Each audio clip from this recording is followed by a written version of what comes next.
ध्वनिः न श्रूयते. Your voice is not.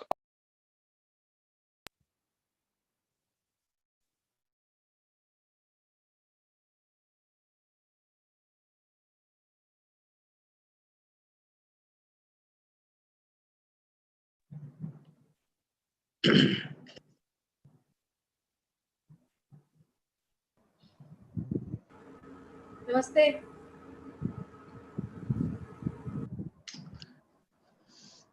या देवी सर्वभूतेषु विद्यारूपेण संस्थिता नमस्तस्यै नमस्तस्यै नमस्तस्यै नमो नमः. अद्य नवरात्रि पर्वणः चतुर्थः दिवसः अस्ति. अस्माकं अन्ताराष्ट्रीय अन्तर्जालिक परिसंवादस्य अपि चतुर्थः दिवसः अस्ति. एतस्मिन् चतुर्थे दिवसे अहं भवतां सर्वेषां सादरं सान्तरं स्वागतं व्याहरामि. नमस्ते. अस्माकं एतस्य परिसंवादस्य प्रारम्भः नवरात्रि महापर्वणः प्रथम दिवसे अक्टोबर मासस्य 17 दिनाङ्के अभवत्. गुजरात राज्यस्य महामहिम राज्यपाल महोदयानां वरदहस्तेन अस्माकं परिसंवादस्य उद्घाटनं जातम्. वयम् अतीव सौभाग्यशालिनः स्मः यत् प्रथम दिवसे महामहिम राज्यपालानाम् आशीर्वचनं प्रेरणावचनं च प्राप्तं. तेन सह विश्व प्रसिद्ध योग गुरु स्वामी रामदेव महोदयस्य अपि प्रेरणावचनं प्राप्तम्. लंडन तः डॉक्टर परमतत्व स्वामी महोदयस्य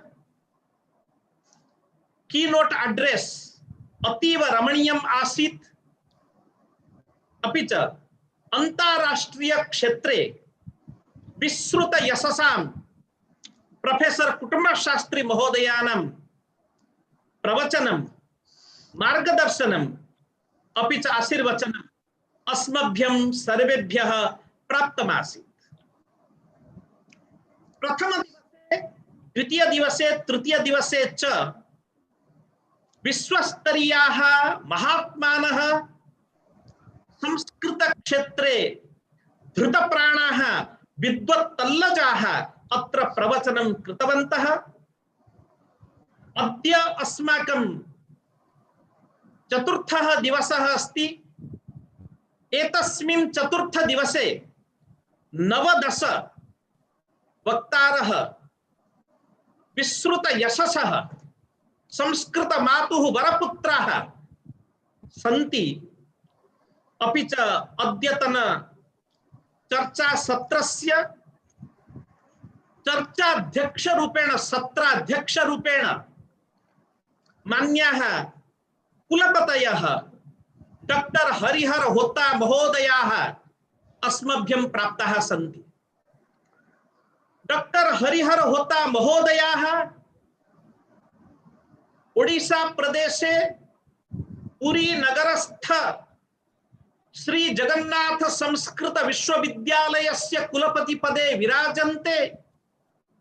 व्याकरण शास्त्रे एतेषां तलस्पर्शी पाण्डित्यम् अस्ति. इतरेषु अपि शास्त्रेषु अतीव गहनम् अध्ययनं कृत्वा एते उत्तमाः कवयः अपि सन्ति.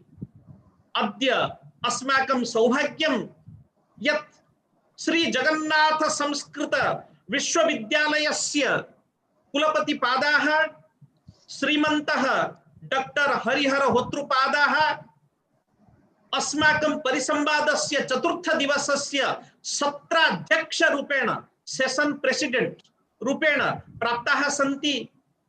अहम् आदौ तेषां चरणकमलेषु प्रणमामि. अपि च अहम् आमन्त्रयामि यत् भवन्तः अत्र परिसंवादस्य उद्घाटनं कुर्वन्तु अस्मभ्यं स्व आशीर्वचनैः प्रीणयन्तु अपि च स्वकीयं मार्गदर्शनं प्रेरणावचनं च प्रदाय अस्माकं बलं वर्धयन्तु इति अहं तान् प्रार्थये। डॉक्टर हरिहर होत्रुपादाः पुरी।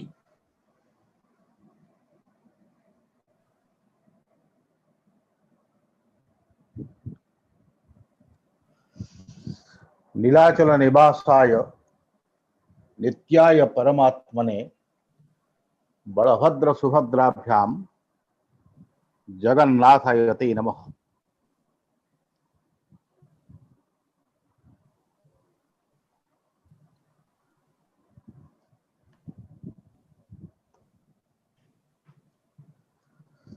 मन्नाथ श्री जगन्नाथ मद्गुरु श्री जगद्गुरु मदात्मा सर्वभूतात्मा तस्मै श्री गुरवे नमः। परम सम्माननीयाः एलडी महाविद्यालयस्य संस्कृत विभागस्य अध्यक्षः एवं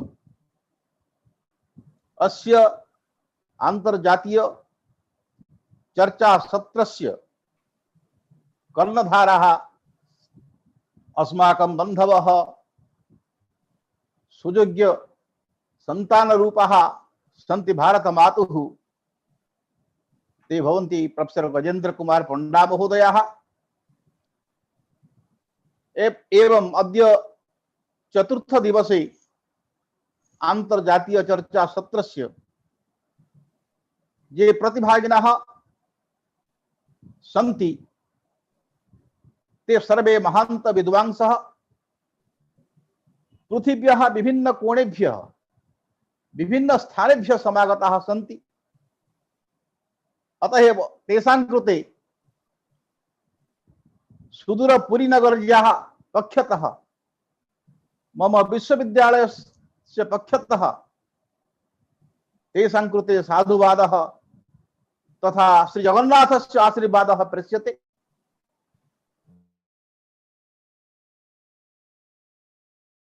सत्रस्य विषय अस्ति करुणा काले संस्कृतम्। तर्हि करुणा भवति महामारी रोगः समग्र विश्व जीवनं सम्प्रति ग्रसति। तत्र तस्य रोगस्य प्रशमनाय तत्र विविध उपायाः अवलभ्यन्ते, किन्तु भारतवर्षे संस्कृत भाषा माध्यमेन तत्र के उपायाः सन्ति, कथं महामारीतः विमुक्तिः मनुष्य जीवनं प्राप्तुं शक्यति, तस्मिन् विषये संस्कृत भाषया चिन्तनम् अभिनवात्मकम्।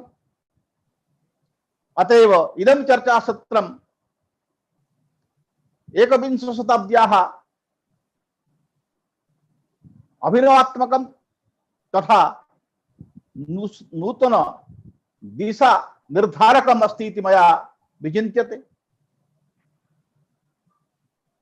सम्प्रति करुणायाः आरम्भकालात् आरभ्य इदानीं यावत् करुणा प्रसंगे विभिन्नाः शब्दाः अस्माकं समक्षं समागताः भवन्ति प्रतिदिनं।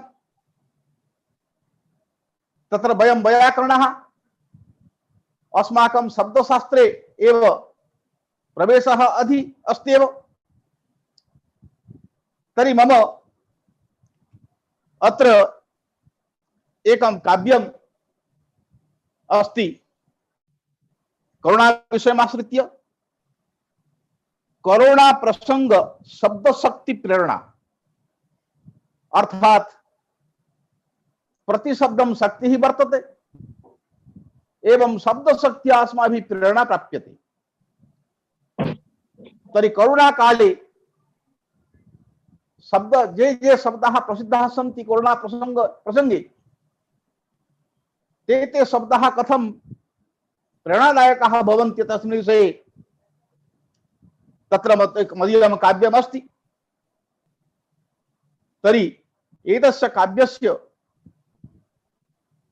केवल पठनं मया क्रियते, अत्र आलोचनायाः प्रसङ्गः नास्ति, केवल पठनमेव मया क्रियते। शीर्षकमस्ति करुणा प्रसंग शब्द शक्ति प्रेरणा। श्लोक माध्यमेन अत्र काव्यस्य उपस्थापनं भवति। मनुष्यस्य तुजा भाषा परिस्थितिगता च सा लोकानां प्रेरणादात्री शब्द शक्ति स्वभावतः तत्र वाक्यं सदाधार्यं प्रेरणार्थं विशेषतः प्रथमं प्रमुखं चैव शब्दानुशासनात्मकम् पदानि वाक्यमध्ये तु वाक्यार्थबोधकानि वै कल्पितानि मुदा युक्त्या शब्दशास्त्रानुसारतः वाक्यशक्ति परा तत्र वाक्यार्थस्य विबोधने पदशक्ति सता तथा चिन्त्य पदार्थ प्रतिपादने समयस्य गतौ नित्यं नव नव पदानि च आयान्ति साम्प्रतं नित्यं मनुष्य व्यवहारके करुणा ग्रासता हेतु ये शब्दाः नवीनामताः तेषां शक्ति चिन्तनीया संस्कृत प्रेरणार्थिका तदर्थे बहवः शब्दाः संस्कृतेन विलक्षिताः आंग्लो भाषा समाश्रिताः सर्वे स्वभाव आंग्लो भाषा श्रिताः सर्वे स्वभावत विनिर्मिताः।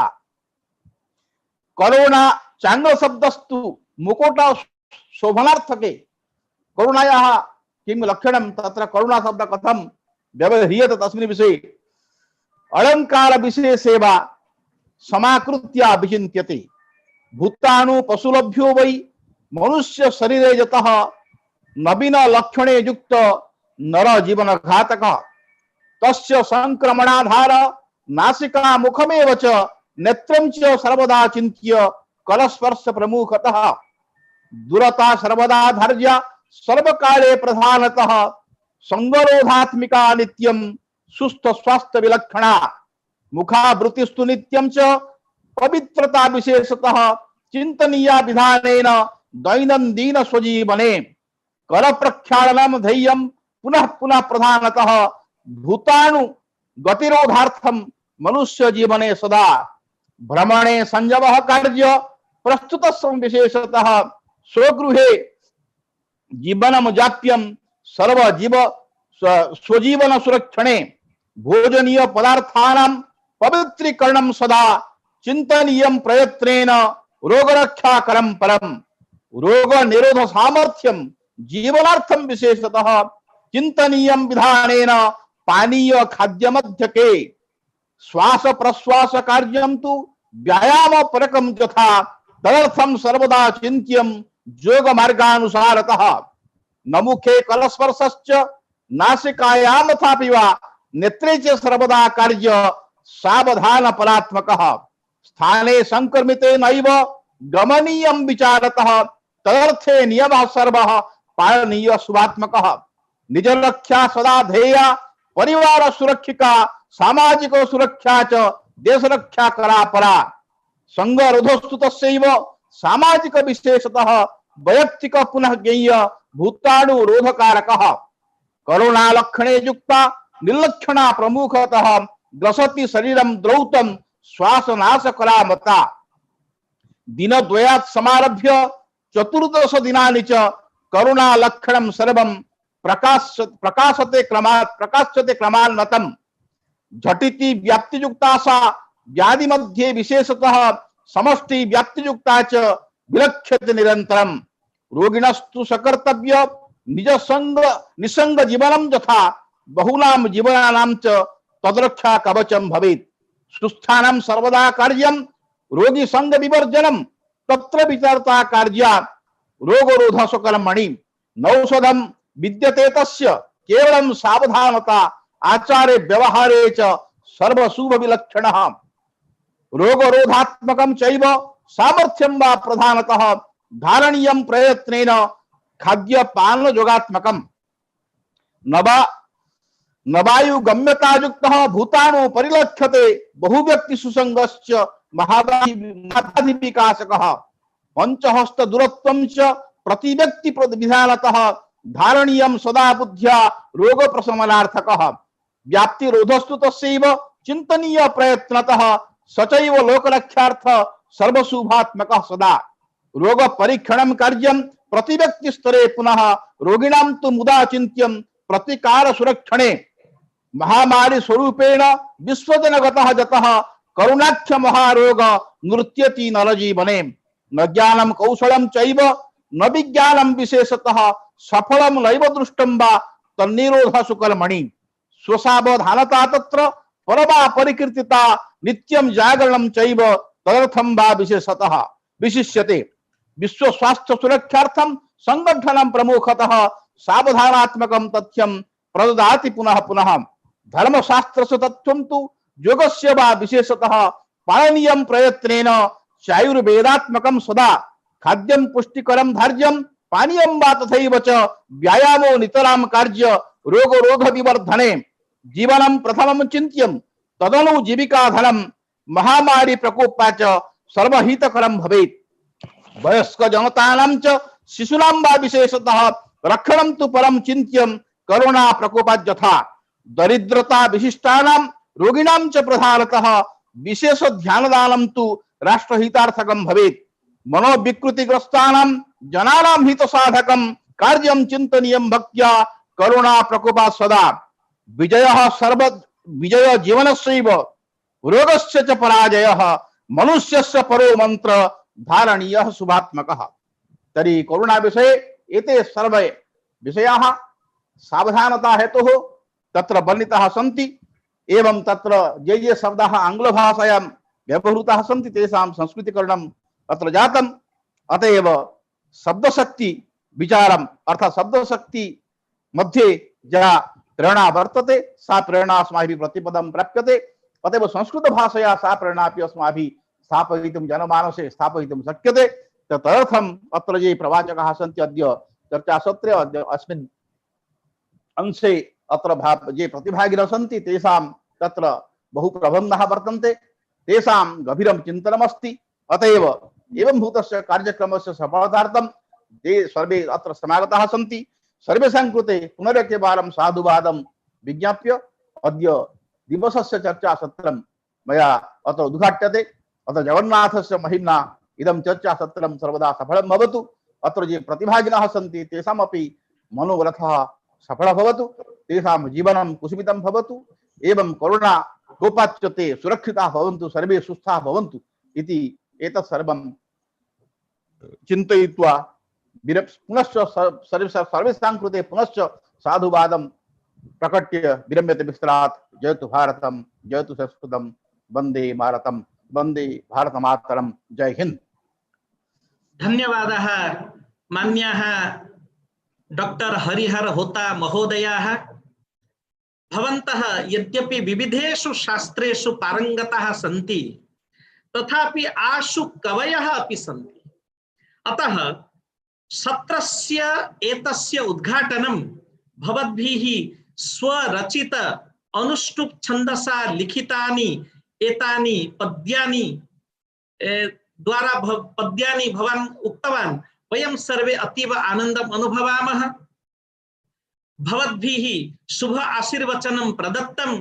श्री जगन्नाथपुरीतः भवताम् आशीर्वचनं प्राप्य वयं सर्वेपि धन्याः स्मः। अधुना वयम् एतस्य चर्चासत्रस्य कार्यम् अग्रे सारयामः। अस्माकं द्वितीय वक्तृरूपेण प्रोफेसर श्वेता जेजुरकर महोदया वडोदरा नगरे विराजमाना अस्ति। डॉक्टर श्वेता जेजुरकर महोदया वडोदरा नगरस्य श्री सयाजीराव विश्वविद्यालयस्य संस्कृत विभागस्य अध्यक्षा अस्ति। विविधेषु शास्त्रेषु तस्याः तलस्पर्शिनी गतिः विद्यते।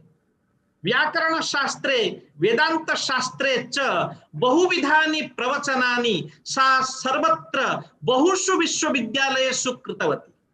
परन्तु तेन सह एकः विशेषः अस्ति यत् सा संगीते अपि विशारदा अस्ति। यदा डॉक्टर श्वेता जेजुर्कर महोदया स्वप्रवचनं करोति तदा तस्याः स्वरः अपि संगीतमयः भवति। अतः यदा श्वेता महोदया संभाषणं करोति तदा माता सरस्वती नृत्यति, आनन्देन नन्दति इति एव द्रष्टुं शक्यते। अद्य अस्माकं परिसंवादस्य सौभाग्यं यत् श्वेता जेजुर्कर महोदया सदृश्यः उत्तमः विदुष्यः अस्मभ्यं प्राप्ताः सन्ति। वयं तासां मार्गदर्शनम् अवश्यं स्वीकुर्मः। अहम् अधुना अनुरुन्धे यत् अस्माकं परिसंवादे कोरोना काले संस्कृतम् इति विषयम् अभिलक्ष्य संगीत माध्यमेन कथं वयं स्वजीवनी शक्तिं वर्धयामः, अपि च कथं वयं कोरोनातः मुक्ताः भविष्यामः, स्वपरिवारस्य अपि मुक्तिं कर्तुं शक्नुमः इति एतद्विषये संगीतस्य तत्र विशेषता का अस्ति, अपि च कथं च तस्य संगीतस्य रूपम् इति एतद्विषये सम्यक् चर्चयितुम् अहम् आह्वयामि डॉक्टर श्वेता जेजुर्कर, वडोदरा, भारतम्। अखण्डमण्डलाकारं व्याप्तं येन चराचरं तत्पदं दर्शितं येन तस्मै श्री गुरवे नमः। या देवी सर्वभूतेषु शक्तिरूपेण संस्थिता नमस्तस्यै नमस्तस्यै नमस्तस्यै नमो नमः।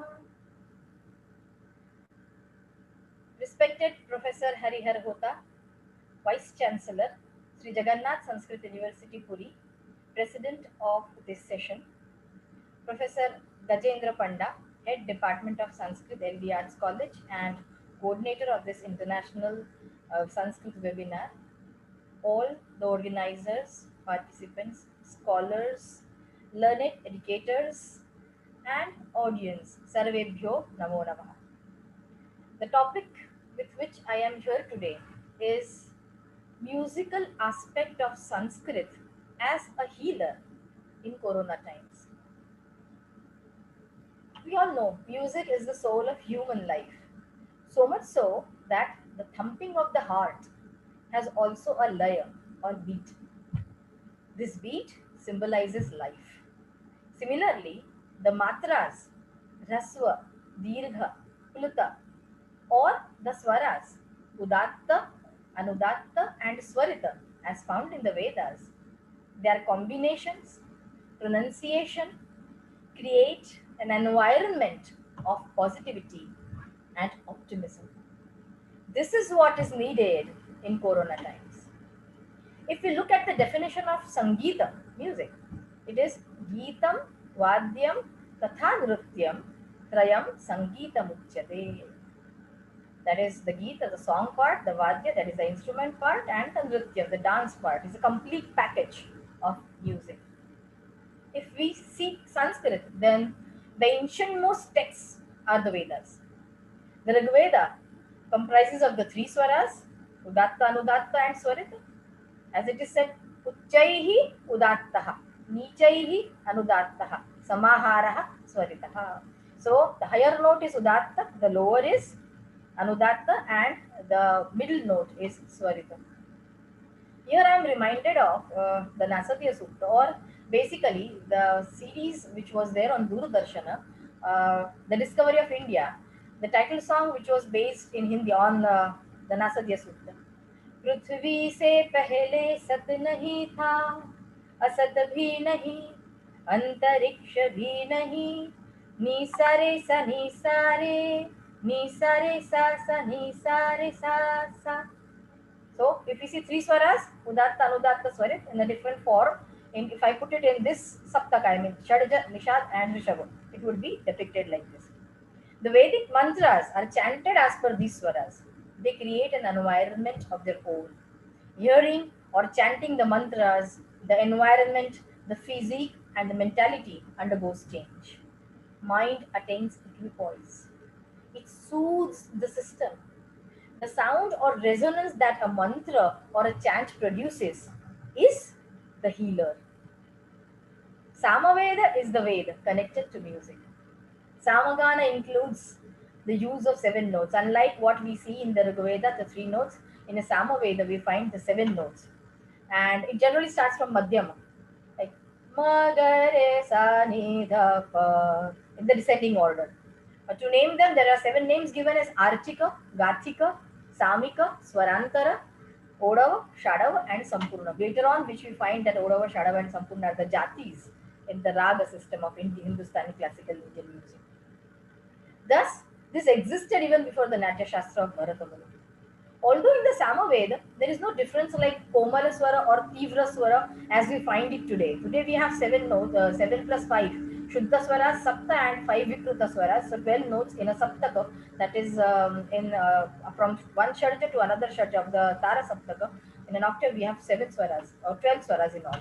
But there was no distinction in Samaveda of those types. Yes, there was no mention of Tala also. But Laya was there.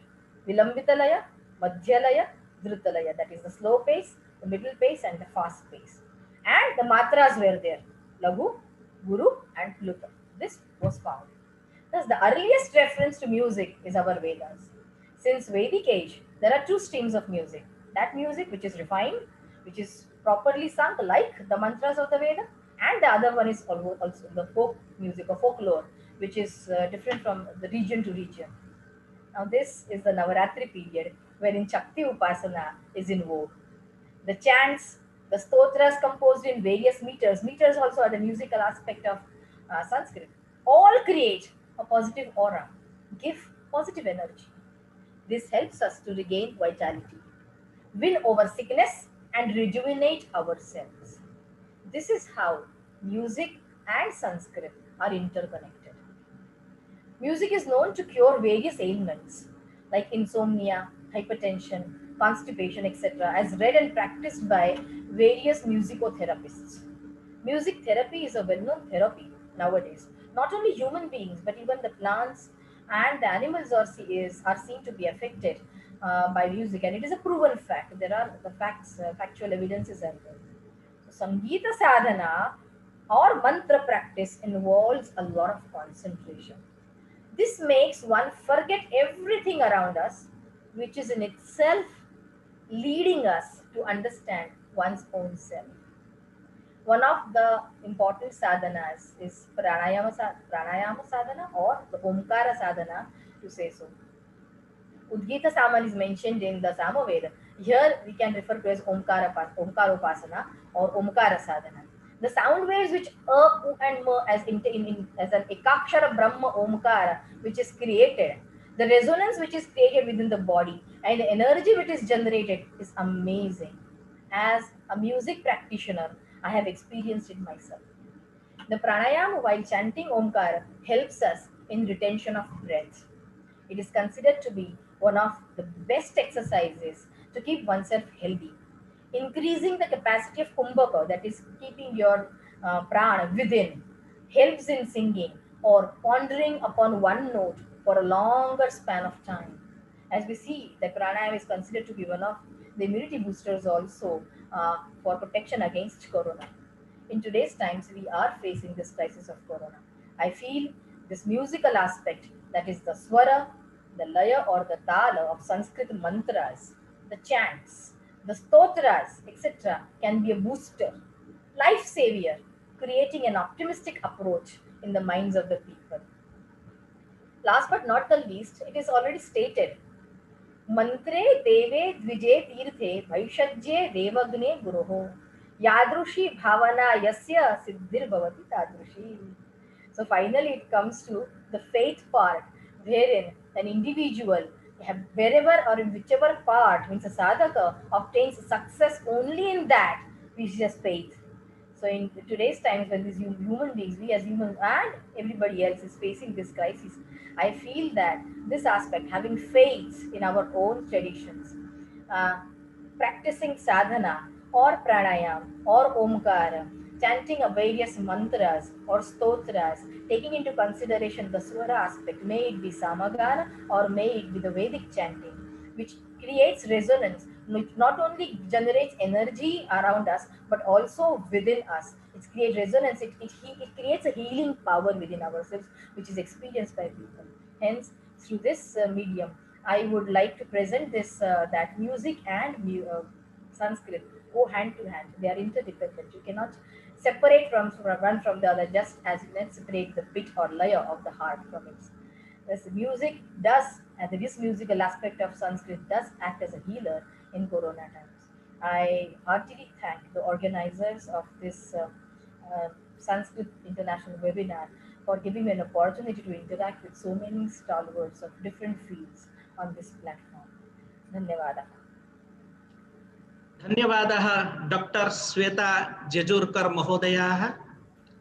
यद्यपि अस्मिन् विषये भवत्यः होरापर्यन्तमपि वक्तुं समर्थाः सन्ति, तथापि अस्माकं समयस्य निर्बन्धः अस्ति इति कारणेन केवलं 10 निमेषाभ्यन्तरे स्वकीय मृदु मधुर वचोभिः भवत्यः कोरोना काले संस्कृतम् इति विषयम् अभिलक्ष्य संगीत द्वारा कथम अस्माकं जीवनी शक्तेः वृद्धिर्भवति, अपि च कथं वयं रोगमुक्ताः भवेम इति विषयं भवत्यः बहु सम्यक् उपपादितवत्यः इति कारणेन अहम् अस्माकं महाविद्यालय पक्षतः परिसंवाद पक्षतः भवतीनां कृते अहम् आभारवचनानि व्यक्तीकरोमि, धन्यवादान् ज्ञापयामि। धन्यवादाः डॉक्टर श्वेता जेजूरकर महोदया। सम्प्रति वयम् अग्रे गच्छामः, ऑस्ट्रेलियां प्रति गच्छामः। ऑस्ट्रेलिया देशे एडिलेड इति एकं नगरं विद्यते। ऑस्ट्रेलिया देशे एडिलेड नगरे तत्र अस्माकं राकेश वाघेला महोदयः विराजमानः अस्ति। ऑस्ट्रेलिया देशस्य प्रतिनिधिरूपेण राकेश वाघेला महोदयः एतस्मिन् परिसंवादे भागग्रहणं करोति। अपि च कोरोना काले संस्कृतम् इति विषयम् अभिलक्ष्य सः स्वकीयम् अभिमतं प्रकाशयिष्यति। यद्यपि सः IT इंजीनियर अस्ति, तथापि भारतीय संस्कृतौ परंपरायां श्रद्धां धारयति। अपि च अस्माकम् ऑस्ट्रेलिया देशस्य प्रतिनिधिरूपेण सः गौरवम् अनुभवति। अहं श्री राकेश वाघेला महोदयम् आह्वयामि, आमन्त्रयामि। कृपया भवन्तः एतस्मिन् परिसंवादे स्वकीयम् अभिमतं प्रकाशयन्तु। श्रीमान राकेश वाघेला महोदय, ऑस्ट्रेलिया।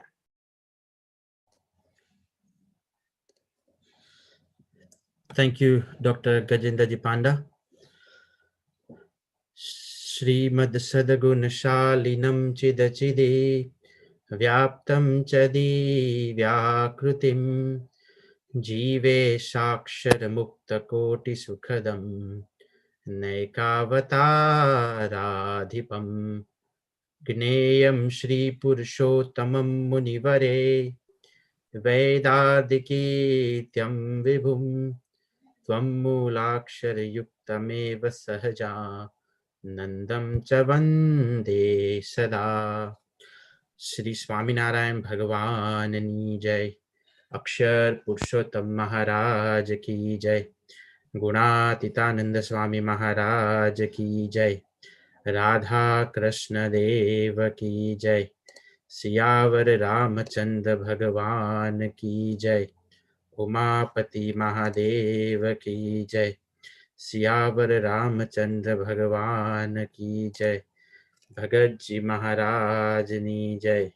शास्त्री जी महाराज की जय। योगी जी महाराज की जय। प्रमुख स्वामी महाराज की जय। महंत स्वामी महाराज की जय। प्रमुख स्वामी महाराज शताब्दी महोत्सव की जय। In the divine presence of Bhagwan Swaminarayan and equally divine presence of my Guru Hari Pramukh Swami Maharaj and my Guru Hari Mahant Swami Maharaj, First of all, I would like to congratulate and thanks LD Arts College, Professor Gajendra Pandaji. You guys have done a wonderful job in organizing such a well organized international webinar, and that too on a topic that many wouldn't have thought about.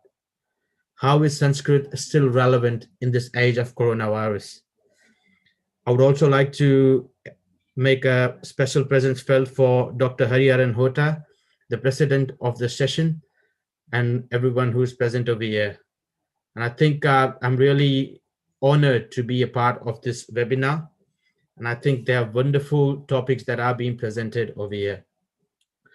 So topic for my presentation today is the scientific facts of Ekadashi.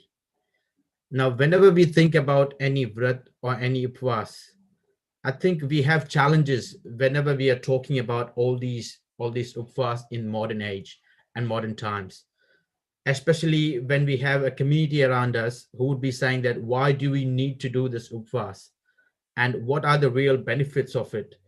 We do talk about the spiritual aspect of it to say that it has been mentioned in different scriptures, and it has been mentioned at many places, and some of them would be observing all these vrats and upvas and ekadashi because your family has been doing it, and it is a good thing that you're observing this fast and ekadashi. But today I'm going to talk about the scientific facts of ekadashi, and I think it will help us to kind of obviously present ourselves and to against the people who talk about always irrational thinking. And first of all, I would like to start. Why do we fast on Ekadashi? So there is a high earth pressure when there is a new moon, which is Amavasya, and a full moon, that is Purnima. And according to the science, it says that whenever we intake any food, it takes around 3 to 4 days for that food to reach our brain. So for example, if we are taking any food on Ekadashi, it means that that particular food or the extract of it would reach on our brain on either the full moon or the new moon day. And at that time, if we have eaten too much on Ekadashi day, then it might lead, the earth pressure might lead to create an imbalance in your mind. And that's the reason why sometimes people say that on a lunar day, you see some people who are lunatic, means people who are being crazy, who are not behaving of themselves normally.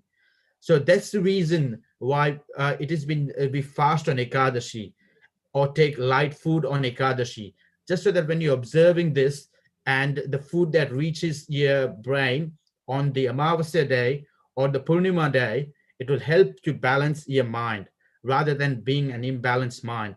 Obviously, we know when we have an imbalanced mind, especially in this current context, we have seen in many places and over here overseas as well, we have seen people who are struggling during this time of coronavirus, where they're just staying in house, and this mental imbalance is causing them immense wrong things to be done, and having the mental stress as well.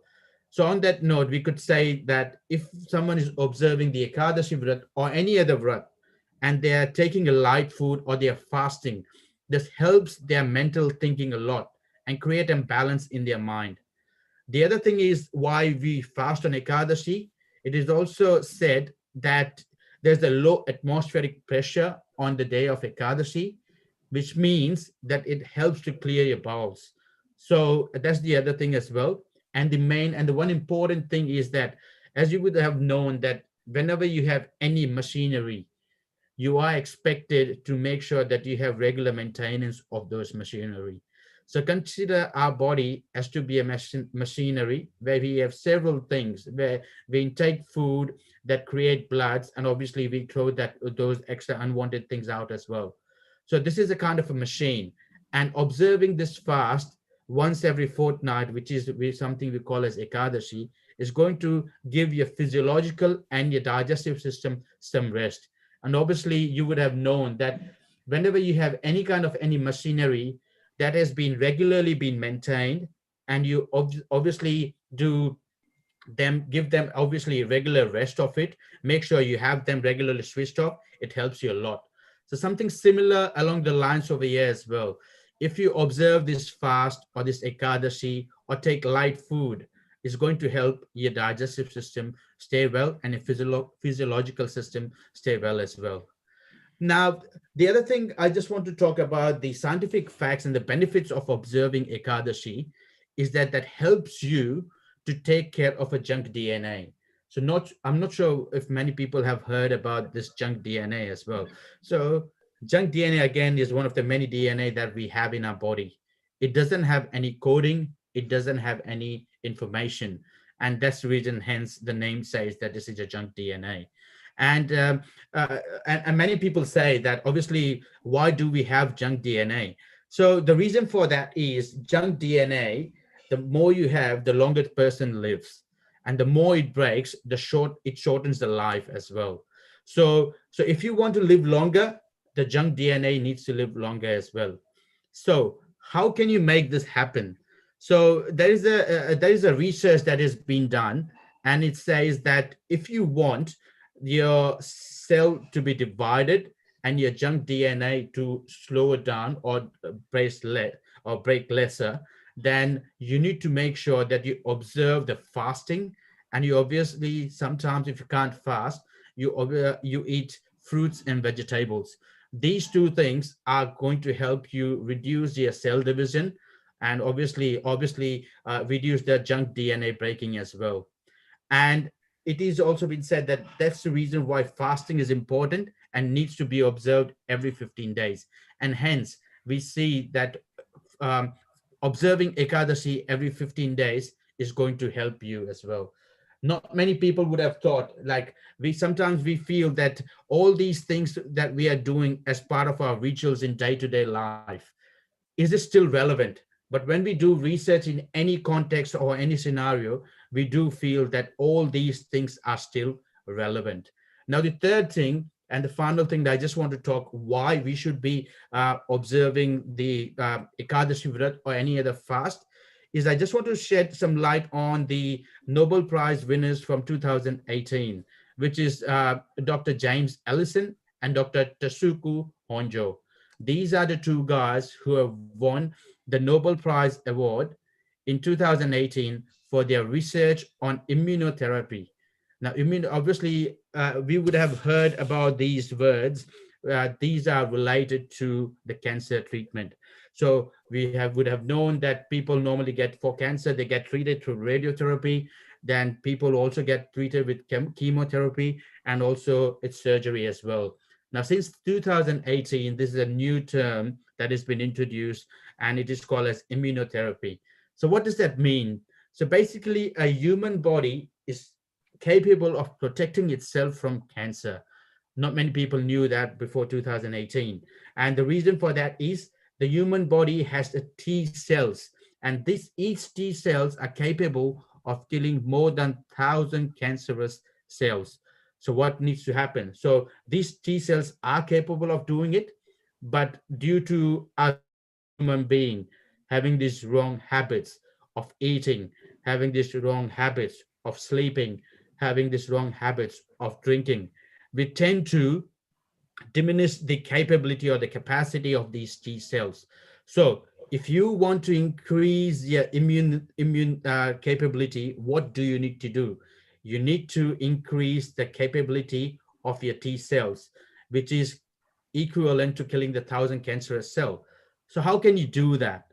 So in order to do that, these two guys, Dr. James Ellison and Dr. Tasuko Honjo, they have done the research and they've observed that if we observed our fasting 2 times a month, which is that we don't eat anything and we don't drink anything, it will help us to improve our immune power and the T cell will come back to its original capacity.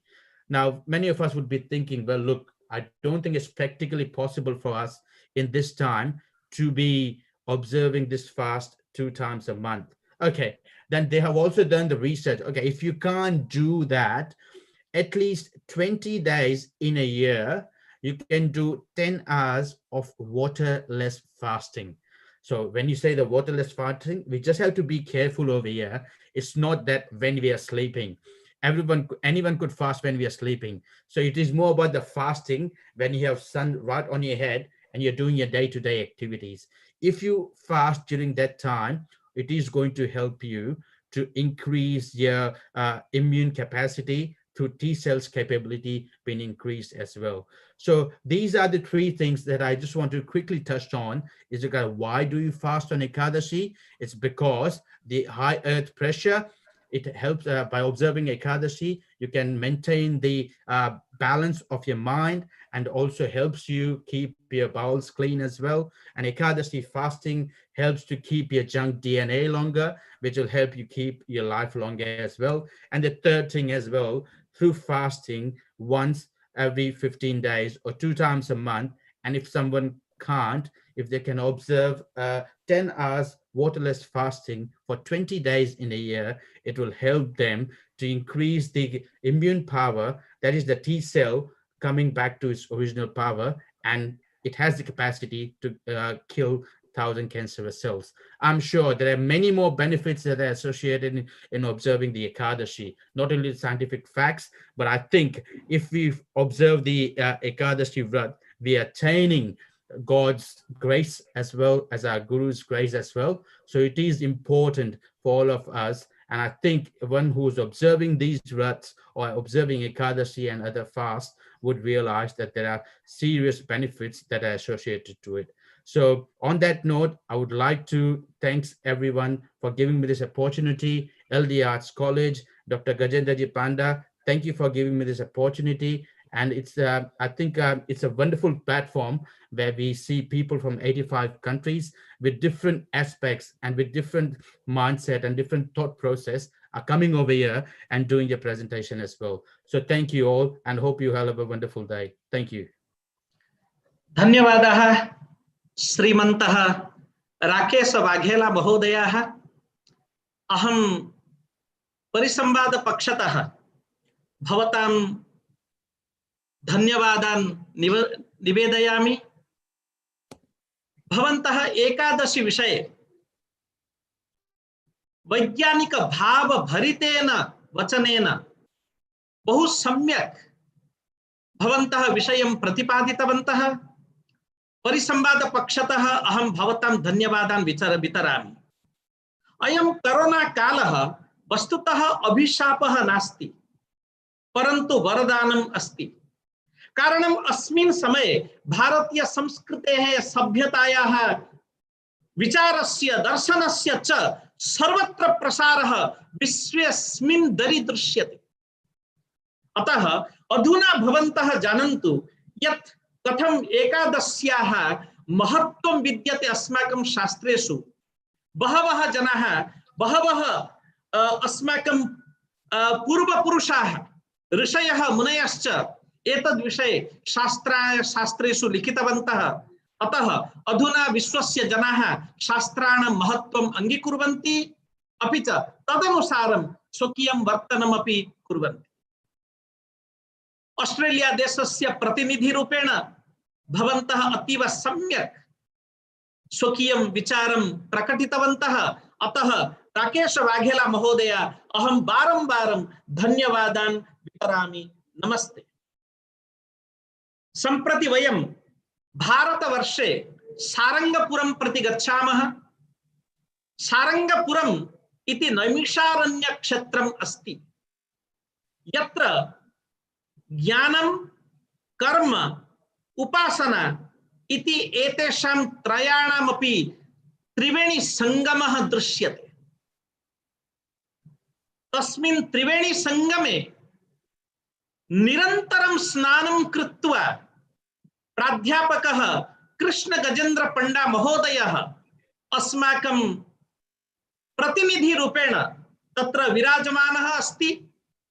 BAPS Sanskrit महाविद्यालये सः स्वामीनारायण वेदांत विषये प्राध्यापक पदम् अलंकरोति। अपि च विविधेषु शास्त्रेषु सः जिज्ञासु अस्ति, अध्ययनमपि करोति।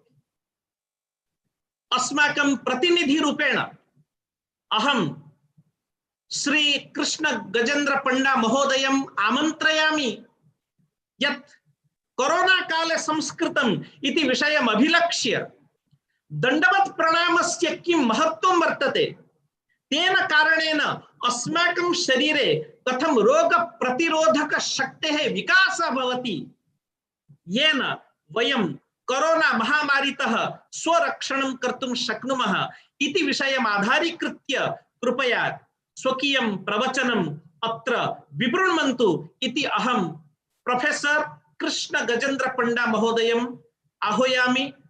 Professor Krishna Gajendra Panda.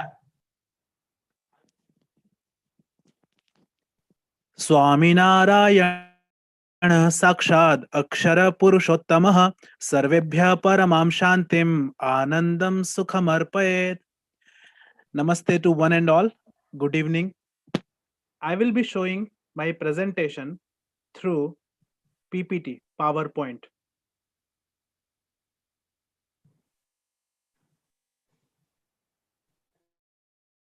So this is my topic, Swaminarayan Sampraday's everyday bhakti ritual. Its name is Dandvat Pranam, and its role as an immunity booster in corona pandemic situation. Dandvat Pranam is actually a bhakti ritual during which devotees offer their respects and surrender themselves to God and his Gunatit Sadhu by bowing down. Dandvat, it is a Sanskrit word and it literally means lying on the floor like a stick. Dand means stick and vat means like. So dand plus vat is equal to dandvat. And devotees perform this Dandvat Pranam by lying fully prostrate on the floor with their arms stretched out towards the murtis of God.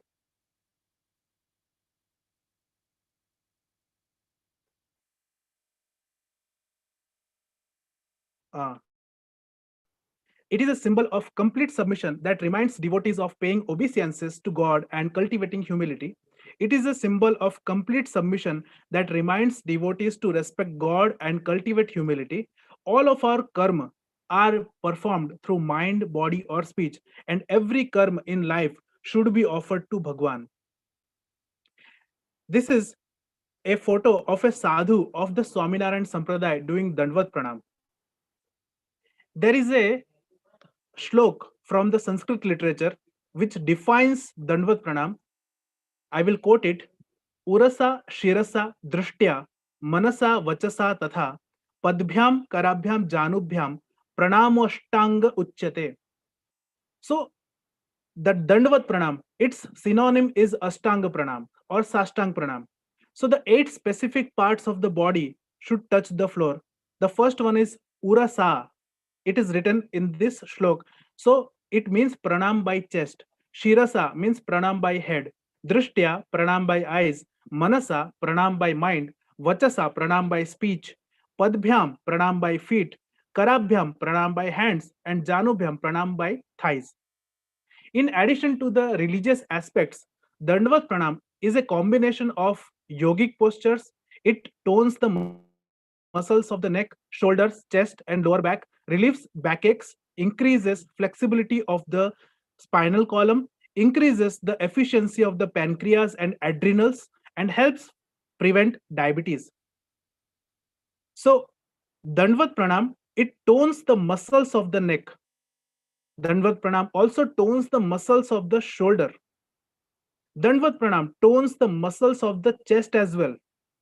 And Dandvat Pranam tones the muscles of the lower back, as well as Dandvat Pranam relieves backaches. It also increases the flexibility of the spinal column. It also increases the efficiency of the pancreas and the adrenals. And it also helps prevent diabetes. This is an article, a report. I am quoting it down. It was written in Bhopal Samachar on March 25th, 2020. Dandvat Pranam of Hindus, which was called hypocrisy, is protecting the world from the coronavirus. This is the research report of China and America. The tradition of doing Dandvat Pranam of the Hindus, which the scientists had termed as hypocrisy of the Pandits, is now helping to save the whole world from the coronavirus. And according to a research published in the American Journal of Respiratory and Critical Care Medicine, if a patient with coronavirus is put on a ventilator in a state of Dandvat Pranam, the recovery is faster. In recognition of this theory, Chinese scientists have appealed to their citizens to try to sleep on their stomach like the pose of Dandvat Pranam. This is a corona patient. He or she is put on a ventilator for curing the coronavirus. But if the corona patient is left to lie upside down on the stomach, then the recovery will be faster. This is what this article has to say. The grip of the corona on the entire world is now very dangerous. According to the research published in the American Journal of Respiratory and Critical Care Medicine, a corona sufferer's upside down on the ventilator is better for the lungs. According to the researcher Haibo Q of Southwest University in China, their behavior changes when positive pressure on the lungs increases. In such a situation, the patient feels relieved. And Dandvat Pranam was also found to be certified after doing research in China. Chinese researchers have told in their recent research that if such patients are taken upside down, the breathing becomes easier. In such a situation, lie down on the stomach and keep the mouth on the pillow. This research has been done on patients battling the virus in Wuhan, and Wuhan is a stronghold of the virus. Lying down on stomach, the breathing becomes easier, and this is the main posture of Dandvat Pranam. So what it happens when a person is lying down on stomach, the pressure on the lungs increases, and so the corona patient can recover very fast in this position. Research done on 12 corona victims in Wuhan. The research was carried out on 12 corona victims. The reports revealed that new coronavirus patients suffer from acute respiratory distress syndrome. Those who are given oxygen through machines, even corona patients admitted to China were also struggling with this syndrome. So, what is this accurate respiratory distress syndrome? It is that the coronavirus, it directly damages the lungs, and you can see here that it is this syndrome which eventually leads to the death of the corona patients. This research lasted for a week. Researchers say that the patient's body position has also has an effect during the treatment. Lying incorrectly reduces oxygen level in the body. The oxygen level, lung size, and airway pressure of the corona patient lying on the ventilator were tested. And American scientists also considered the effect of the body position of lying down facing the belly to the ground, and which is the equivalent of doing Dandvat Pranam. So these are some of the postures lying incorrectly and which reduces the oxygen levels in our body. And this Dandvat Pranam, Sashtang Mudra, which is practiced during the worship method in Sanatan Dharma, is derived from the Ashtanga Mudra of Surya Namaskar posture.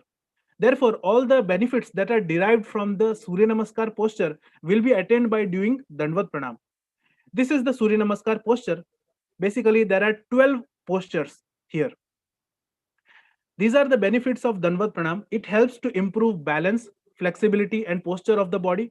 It helps to eliminate stress, fatigue, and anxiety by simply energizing the body. It is extremely beneficial for people suffering from problems associated with throat and nasal regions.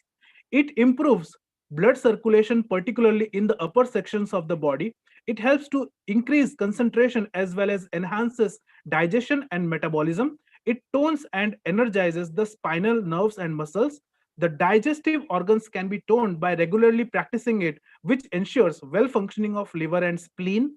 It is highly beneficial for people who are suffering from abdominal bloating, gastric problems, constipation, and indigestion. It is extremely effective for removing abdominal fat. It is a good practice for increasing height. It gives a great stretch to thigh muscles. It helps to increase the strength of the calf muscles and the thigh muscles. As I am a ardent devotee of Bhagwan Swaminarayan, Pramukh Swami Maharaj is my guru. Pramukh Swami Maharaj is doing Dandvat Pranam in Orlando Mandir, Florida, USA in the year 2004. At last, I'm indeed very thankful to all the members of the organizing committee of this online international webinar, which is organized by the Department of Sanskrit, LD Arts College, Ahmedabad, for giving me a golden opportunity to present my views on the following topic: Swaminarayan Sampraday's everyday bhakti ritual, Dandvat Pranam's role as an immunity booster in Corona pandemic situation. Thank you. Thank you, everybody.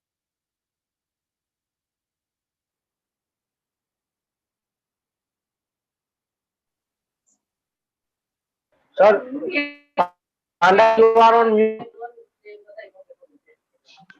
Unmute yourself. धन्यवादः professor Krishna Gajendra पंडा महोदय, भवता अतीव उत्तमं प्रवचनं कृतं। भवता प्रतिपादितं यत् दण्डवत् प्रणामः इति केवलं धार्मिकः कर्मकाण्डः नास्ति, इति केवलं धार्मिक कर्मकाण्ड मात्रं नास्ति, परन्तु एतस्य अपि वैज्ञानिक कश्चन दृष्टिकोणः विद्यते।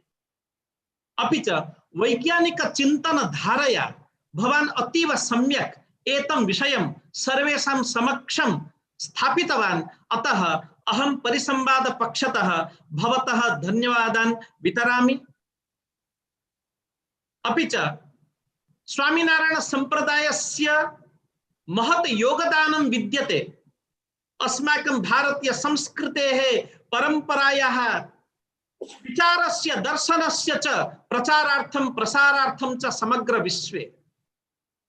अतः कोरोना काले अपि अस्माकं स्वामीनारायण संप्रदायस्य साधूनां हरिभक्तानां च महत् योगदानं विद्यते यत् वयं ज्ञातुं शक्नुमः।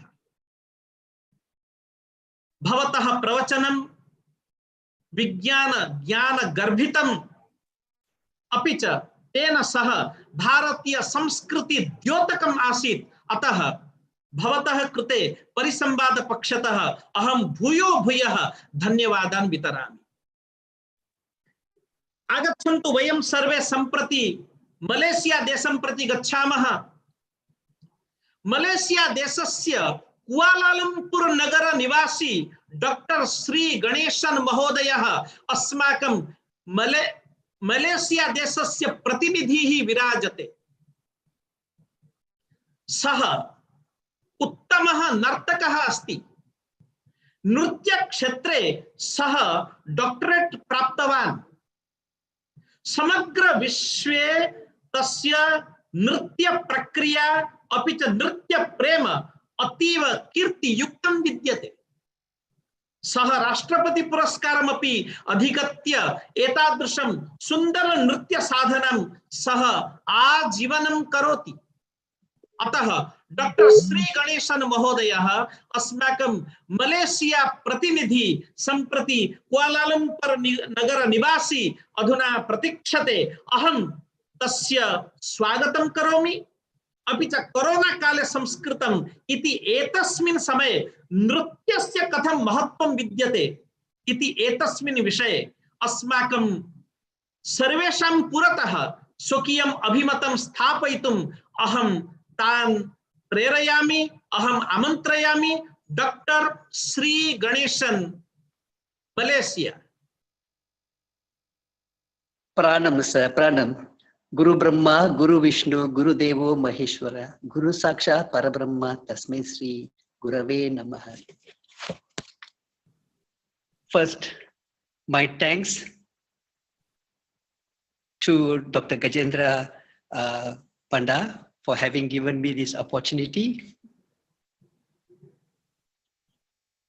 and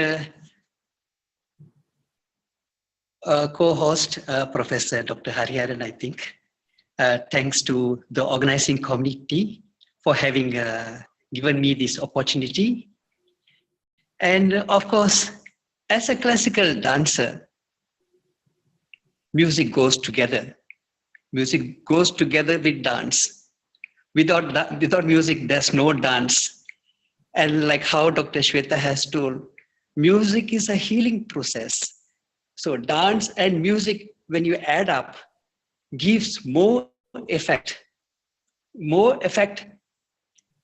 And health-wise, when you're dancing, you have to stimulate, you have to move your hands, you have to move your eyes, right from the arms, your fingers, your toes, and your forehead and your eyebrows, everything moves together.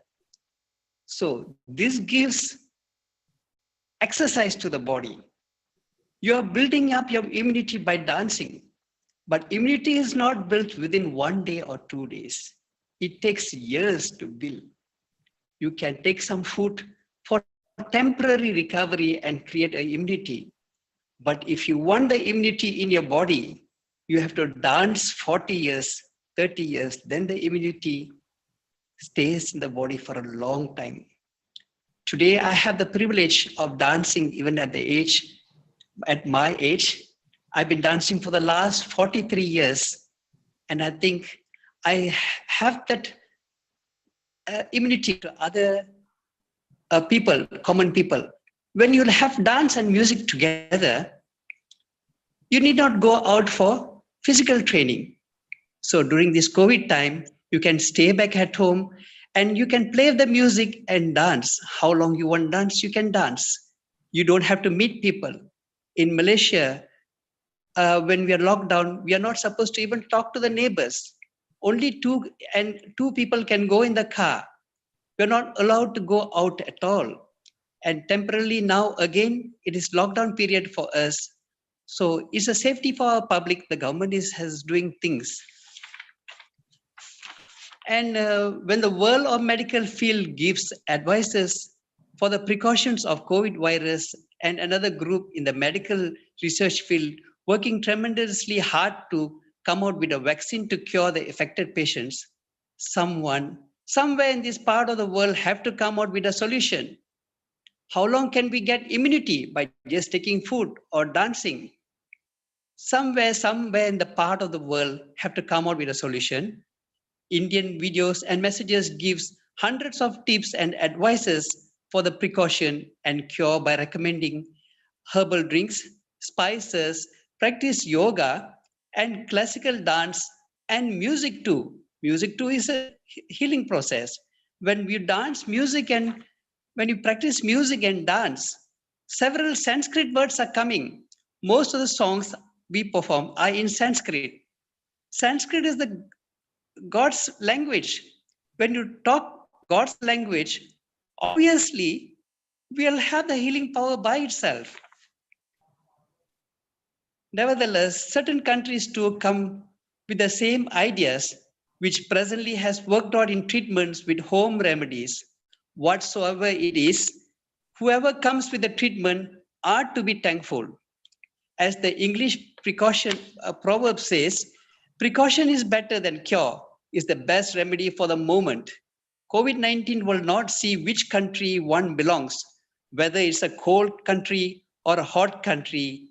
As this discussion was going on in the early days, the only countries which has less effects with its death toll to the ratio of its population is India and countries in Asia. Main reasons are the uses of herbal products and spices in their daily use. I myself have given tips for its precautions and the awareness from being a carrier of this deadly virus.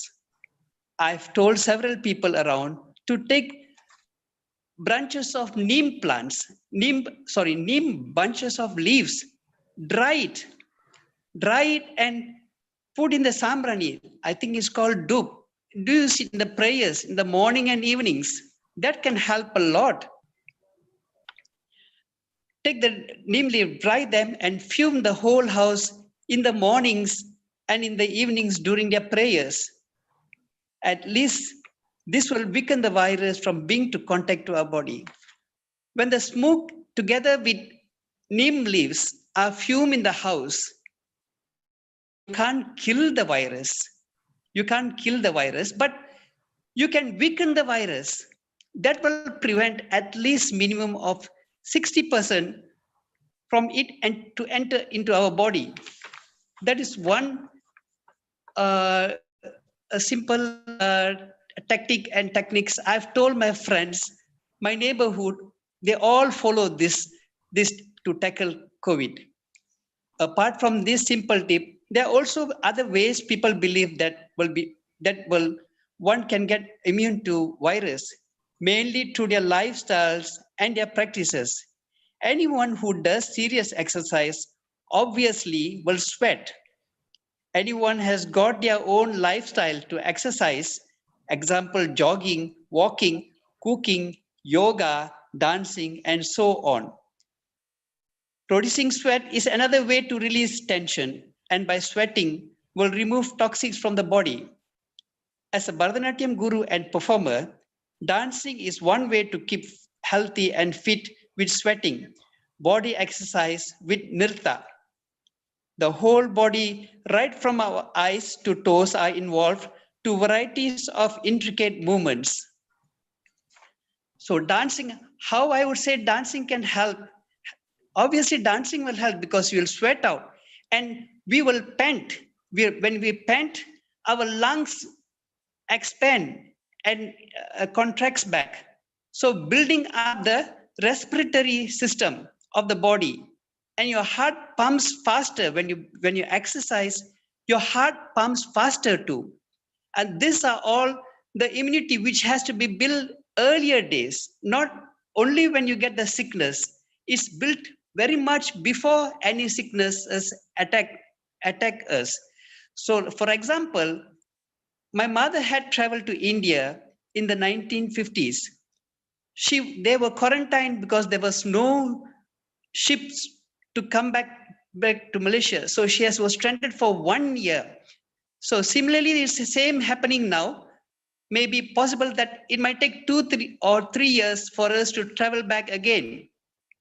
I pray and wish that somebody in the medical field will come back with a vaccine soon, because immunity, what we do, what we eat, what we practice is only 60% help given to our body.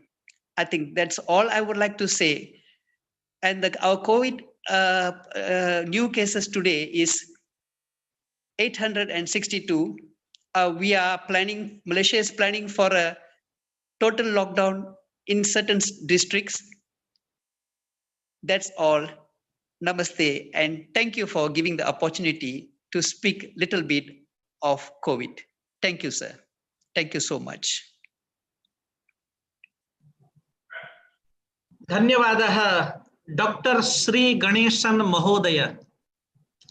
नृत्य माध्यमेन अस्माकं जीवनी शक्ति कथं वर्धते, अपि च कोरोनातः रक्षणं कथं प्राप्तुं शक्यते इति वैज्ञानिक ज्ञान भरितेन वचनेन भवन्तः बहु सम्यक् एतत् विषये प्रतिपादितवन्तः इति अस्माकं परिसंवाद पक्षतः अहं भवतां कृते प्रणाम वचनानि निवेदयामि।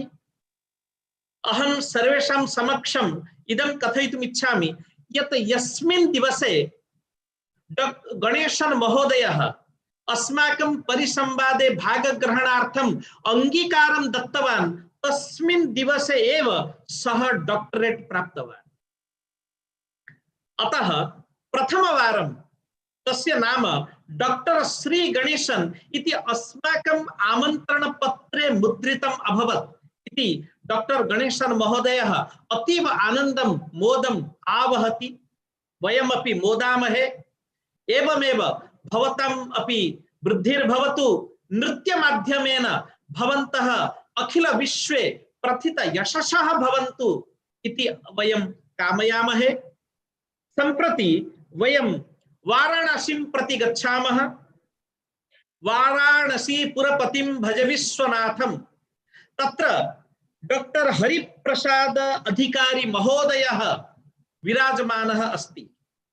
डॉक्टर हरिप्रसाद अधिकारी महोदयः वाराणसी नगरे श्री संपूर्णानंद संस्कृत विश्वविद्यालये तुलनात्मक धर्म दर्शन विभागस्य अध्यक्षरूपेण कार्यरताः सन्ति।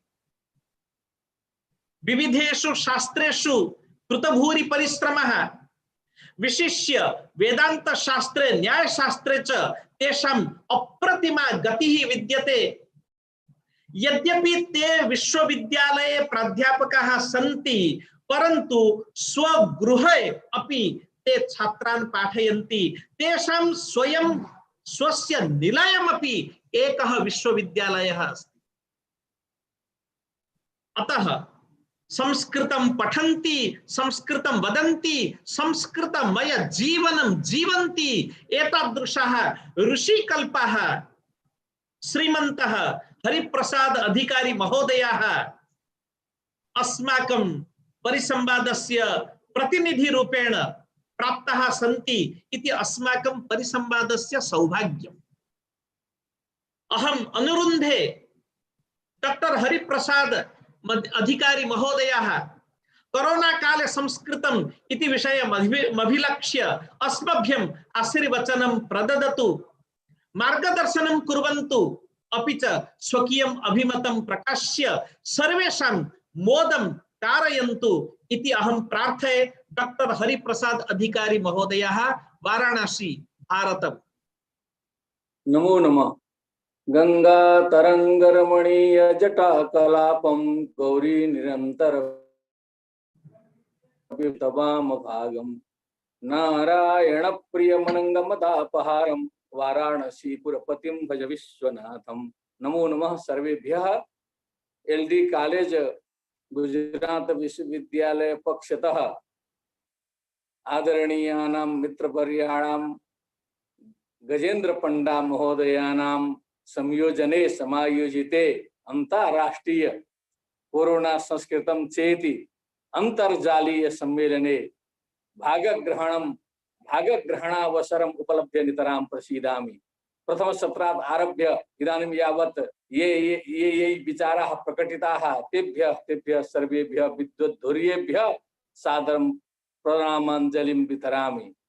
अद्यापि चतुःपञ्चसां विदुषां विचाराः अस्माभिः श्रुतिगोचरीकृताः। अहमपि समासेनैव स्वकालाभ्यन्तर एव कोरोना निवारणे संस्कृत समाजस्य योगदानम् इति विषयम् आदाय किञ्चित् विवक्ष्यामि। महान् आनन्दः आयाति तत्र अस्माकं पंडा महोदयानाम् उद्योगम् अवलक्ष्य अहं यदा यत्र यत्र वदामि तत्र तत्र पंडा महोदयस्य नाम गृह्णामि। तैः प्रदत्तानि वैदेशिकानि उदाहरणानि प्रस्तौमि।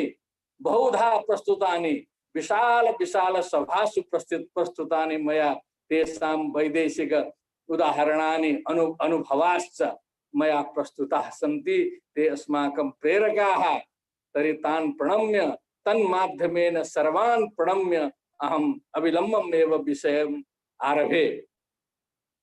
मनुष्याणाम् अमर्यादित आचार बाहुल्यादेव कोरोना कीटो जनिम् अलभत।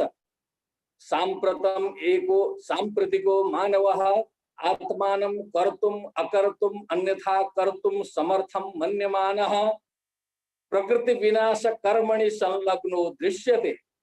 सर्वत्र वृक्षाश्छिद्यन्ते, पर्वता खन्यन्ते, नद्यो अवरुध्यन्ते, आकाशं वायुश्च प्रदुष्येते, पृथिवी मलभाराक्रांता क्रियते, पशवश्च हन्यन्ते।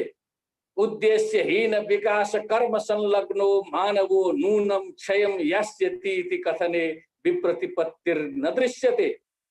संस्कृत शास्त्र संपोषिता संस्कृति सृष्टिकालादेव प्रकृति संरक्षणे दत्तावधाना अवलोक्यते।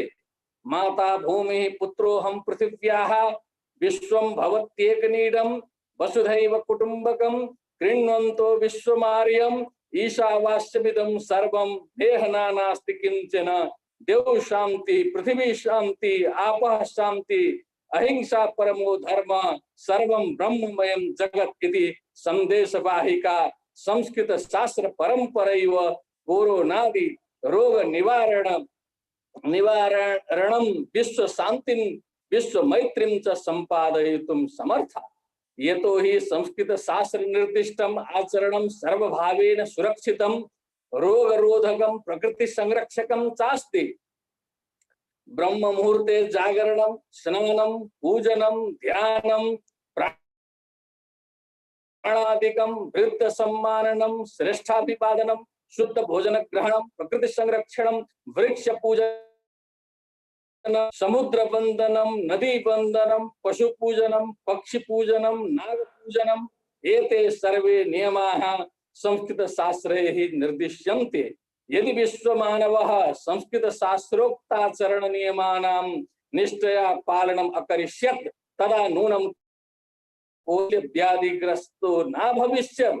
आगतं स्वागतं कुर्यात् गतं नैव विचिन्तयेत् इति न्यायेन अस्माभिः इदानीमपि धैर्यं नैव त्याज्यं। संस्कृत मान्य नियम पालन पूर्वकं लोकेषु तत्प्रचाराय यत्नो विधेयः।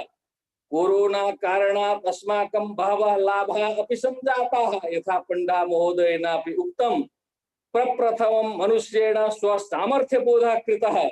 वैज्ञानिक विकासेन भौतिक विकासेन च पूर्णतावाप्तिर्न भविष्यति इत्यपि प्रबुद्धमानवैः अवगतं। धर्म संप्रदायादीनां पोषकाः अपि ज्ञातवन्तः स्युः। यदि यत् देवा न देवा दण्डमादाय रक्षन्ति पशुपालवत्, देवाः दण्डमादाय रक्षितुं नैव आयास्यन्ति। यं तु रक्षितुमिच्छन्ति बुद्ध्या संयोजयन्ति तम्। एवमेव निगदितं भगवता श्रीकृष्णेनापि गीतायां न दत्ते कस्यचित् पापं न चैव सुकृतं विभु अज्ञानेनावृतं ज्ञानं तेन मुह्यन्ति जन्तवः। कथनस्य तात्पर्यमिदं विद्यते यत् अतिवादो धार्मिको वा भवतु राजनीतिको वा भवतु विकासात्मको वा भवतु न शोभते। संस्कृतं बोधयति मानवान् अति सर्वत्र वर्जयेत्। विकासं प्रति अत्यासक्ति कारणादेव कोरोनाया जनिरभवत्। वस्तुतो मनुष्य मस्तिष्के गूढ़ रूपेण स्थिता पर विनाश भावनैव कोरोना रूपेण प्राकट्यमलभत। निर्दयतया जीवानां हननमपि कोरोना जनन कारणमस्ति। अतो सारांश रूपेण इदमेव विवक्ष्यामि यत् संस्कृताधारिता सनातन संस्कृति सर्वैः समाचरणीया पालनीया च। नरो हिताहार विहार सेवी समीक्षकारी विषयेष्वशक्तः दाता समः सत्य पर क्षमावान आप्तोपसेवी च भवत्यरोगः। बहवः विषयाः सन्ति आदरणीयाः पंडा महोदयः। इदानीं मम एकघण्टात्मक व्याख्यानस्य अभ्यासाः जायन्ते। अतः परिमिते विचारे बहुविचारान् अहं परिमिते समये बहुविचारान् स्थापयितुम् अहम् असमर्थः। तथापि सारांशरूपेण मया एते विचाराः अत्र स्थापिताः। समयमर्यादायाः पालनं करणीयम्। अत्र मया समयः रक्षितः। भवतां कृते एषः समयः अग्रे लाभप्रदो भवेत्। एभिरेव वचोभिः सर्वान् भवतः तत्र काशी विश्वनाथ पक्षतः तत्र कार्तक्य वचोभिः तत्र विभूष्य सादरं प्रणम्य च विरमामि। जयतु भारतं जयतु संस्कृतं। हर हर महादेव। नमो नमः। नमो नमः। डॉक्टर हरिप्रसाद अधिकारी महोदयाः, भवन्तः विद्वांसः सन्ति, दार्शनिकाः सन्ति, कवयः सन्ति, अपि च संस्कृत प्राणाः सन्ति। 35 वर्षेभ्यः पूर्वम् आवयोः सख्यम् आसीत्, अधुनापि तथैव प्रचलति। अहं पदे पदे भवताम् आशीर्वचनं मम जीवने प्राप्तवान्। भवतां मार्गदर्शनं पदे पदे प्राप्य अहं धन्योऽस्मि। अतः अस्मिन् समये अपि यद्यपि भवन्तः होरापर्यन्तं वक्तुं समर्थाः सन्ति, तथापि समयस्य कश्चन निर्बन्धः अस्ति। तं निर्बन्धं स्वस्य अक्ष्णोः पुरतः स्थापयित्वा भवन्तः केवलं 10 निमेषैः स्वकीयं वक्तव्यं स्थापितवन्तः, पूर्णं कृतवन्तः इति अहम् अस्माकं भवतां कृतज्ञतावचनम् आविष्करोमि। धन्यवादः डॉक्टर हरिप्रसाद अधिकारी महोदयाः। अधुना वयं सिंगापुर देशं प्रति गमिष्यामः। तत्र सिंगापुर देशे अस्माकं प्रतिनिधिः केयूर दवे महोदयः विराजमानः अस्ति। केयूर दवे महोदयम् अहम् आमन्त्रयामि। कोरोना काले संस्कृतम् इति विषयम् अधिकृत्य केयूर दवे महोदयः स्वकीयं वक्तव्यम् अत्र उपस्थापयिष्यति। सिंगापुर देशस्य प्रतिनिधिः केयूर दवे महोदयः। Thank you, Dr. Panda. Firstly, I would like to thank all the organizers and Dr. Panda for inviting me to this fantastic forum, which is a sort of pride of India. And today, one of our co-satsangis from Australia has already spoken on Ekadashi. I'm also going to talk about Ekadashi, but in a slightly different way. Ekadashi, as we know it, is the 11th day of the two parts of the lunar month. One comes in the Krishna Paksh and one comes in the Shukla Paksh. A lot of Mahima is said about Ekadashi and the importance of fasting on Ekadashi in our Shastras, including the Brahma Vaivarta Puran and the Padma Puran. And even Bhagwan Swaminarayan has stated in Vachanamrit Garda section 2, number 8, a lot about Ekadashi. But what if someone tells us that every day is Ekadashi? Some of us already are so learned in our Shastras, they probably have understood what I'm trying to say. But let me explain. In the Vachanamrita that I just mentioned, Bhagwan Swaminarayan says that on the day of Ekadashi, we should observe a fast. We're not supposed to eat grains. There are very few foods that are allowed. But the fast that he mentions is not just about refraining from having food, refraining from the normal grains and other things that we eat on a usual day. It's about something else. On that day, he says, we should not allow impure thoughts of lust, anger, greed, etc. to arise in our mind. So, nor should one engage physically in any immoral activities. He goes on to say that our Shastras also say that we should forsake. And this is what he means by daily Ekadashi. We should forsake the food of the 11 Indriyas, the 5 Gnanendriyas, the 5 Karmendriyas, and the 11th is the man, which is the mind. So if we forsake the food of these and control our mind, that is the real Ekadashi. Only then can we truly say that we have observed Ekadashi. And without that, if we just refrain from food, it doesn't please God truly. So for the prasannata of God, it is really necessary to control our 11 Indriyas. And this, he says, should be done on a nirantar basis, means we should practice it continuously, and that will please God tremendously. So instead of letting our 11 Indriyas roam freely and indulge in their respective foods, like smell is the food for the nose and sound is the food for the ears, we should engage them fruitfully, especially on the day of Ekadashi, like we heard earlier from my friend from Australia, that there are scientific benefits to it as well, but fruitfully engaging in bhakti and devotional songs and discourses, really helps us to go closer to God. Even the ladies are free from preparing food on that day, so they are able to spend more time. The whole family is able to spend more time because you don't have to eat, you don't have to prepare. So what's there to do? Do bhajan bhakti. And so there are a lot of people who sort of think that, this is all mythology. This is Hindu mythology. But like now science is telling us that it's not mythology.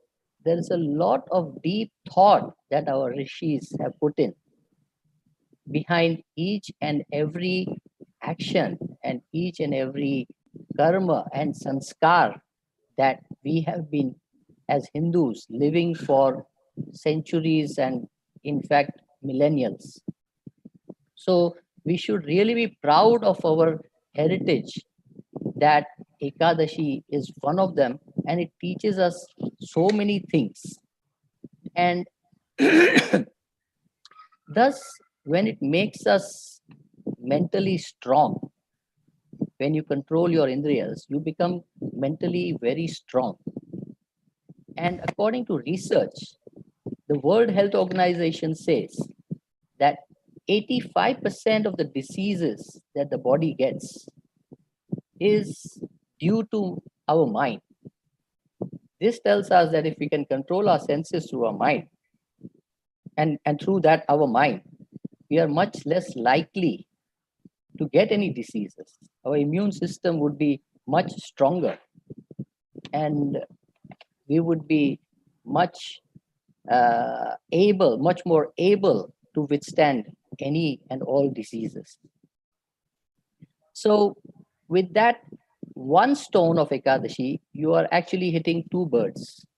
The biggest stone, of course, is the prasannata of God, and the smaller stone you hit is a better ability to fight corona and other diseases.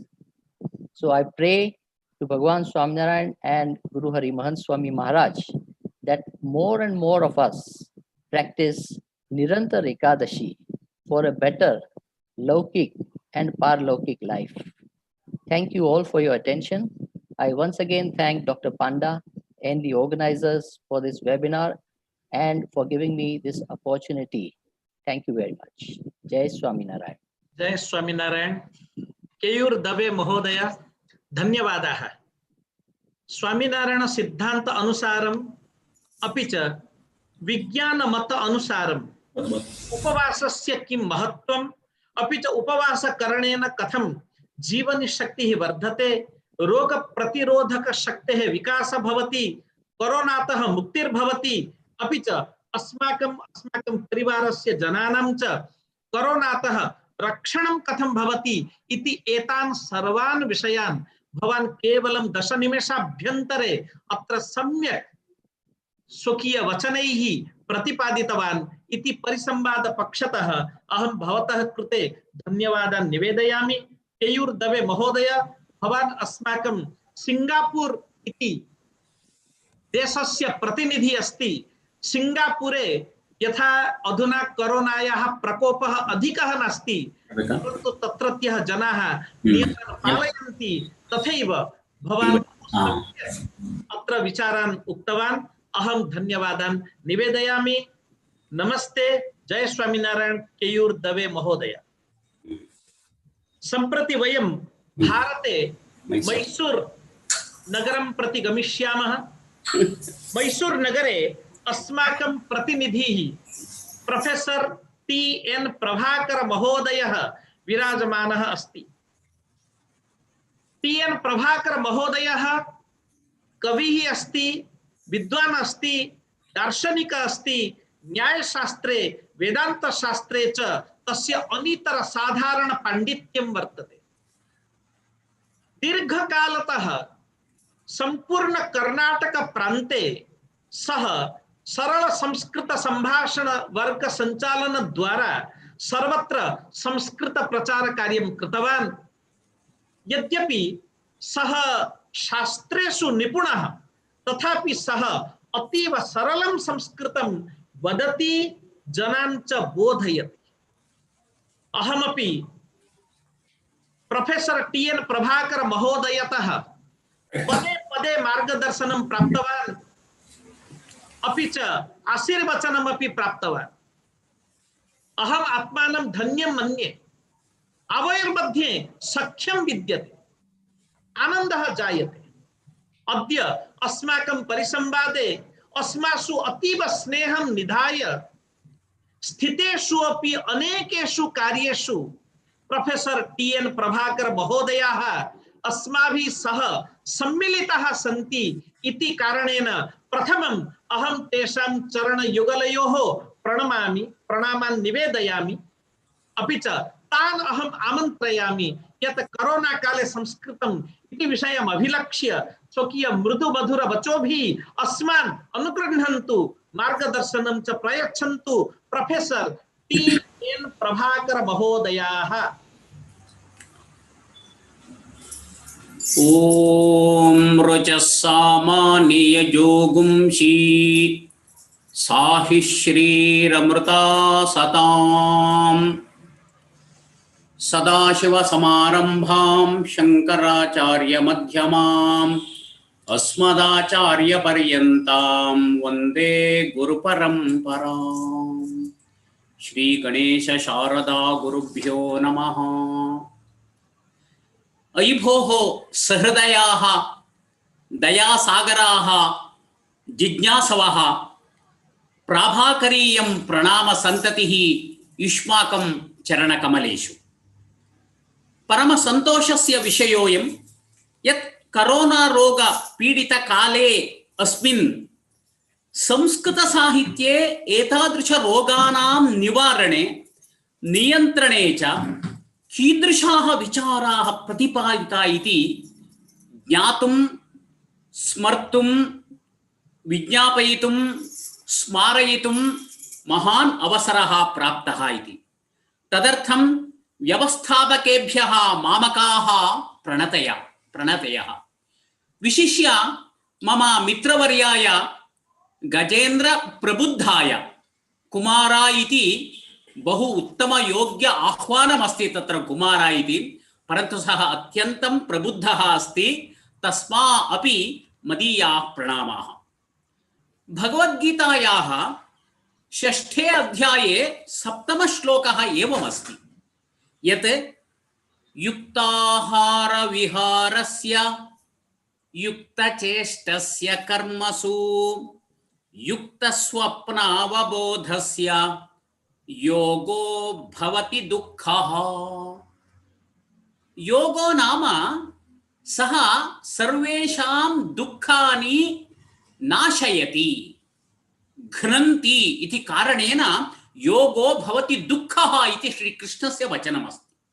अतः आहार विहार सदाचार विषये समस्त विश्वस्य जनतायै भारतीयानां योगदानं महदस्ति इति अस्माभिः चिन्तनीयः अयं विषयः अस्ति। आहारो नाम आह्रियते केवलं रसनया न, परन्तु इन्द्रियैः, बुद्ध्या, मनसा च इत्यर्थः। अतः इन्द्रियैः यत् स्वीक्रियते, मनसा यत् स्वीक्रियते, बुद्ध्या च यत् स्वीक्रियते, तत्सर्वमपि अत्यन्तं परिशुद्धं स्यात् इति अत्र विचारः प्रपञ्चितः अस्ति। छान्दोग्य उपनिषदि एवम् उपदेशः अस्ति, आहारशुद्धौ सत्त्वशुद्धिः, अस्माकं सात्विक शुद्धिः भूयात् इति चेत् आहारे शुद्धता स्यात्।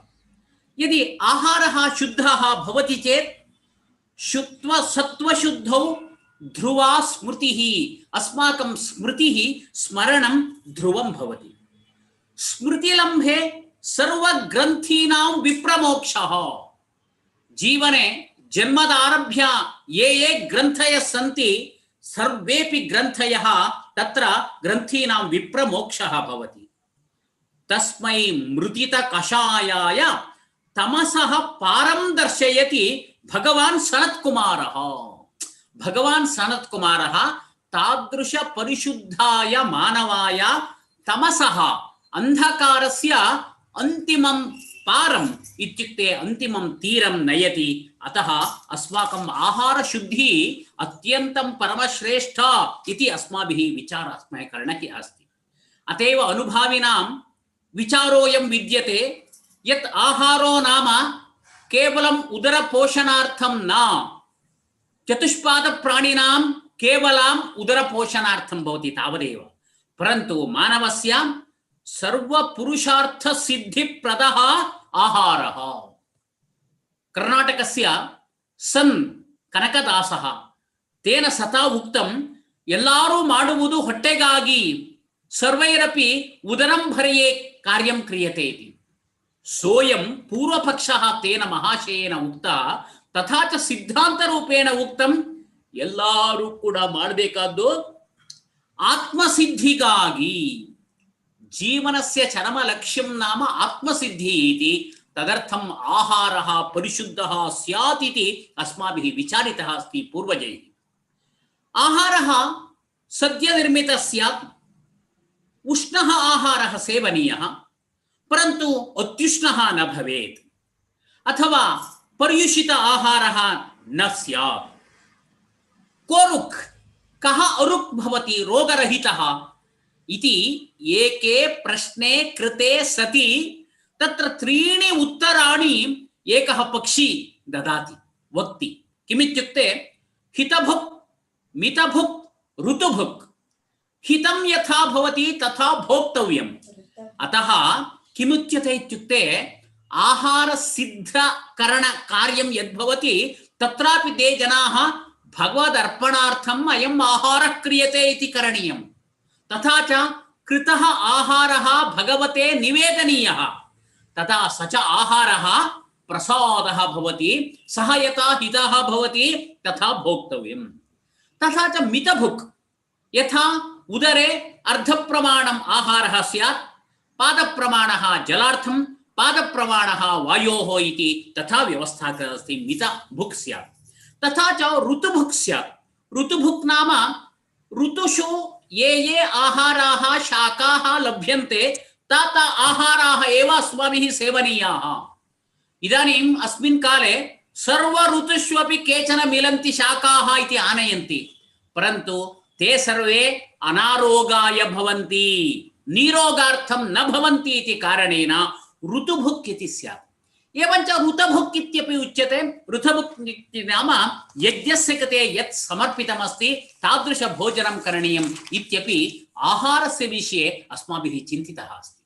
आहारस्य सेवनसमये तुत्तु तुत्तिगु कवले कवले गोविन्द नामस्मरणं, यदा गोविन्दस्य नामस्मरणं कुर्मः तदा अस्माकम् इम्युनिटी पवर् इति यदुच्यते तद् विशिष्य वर्धते।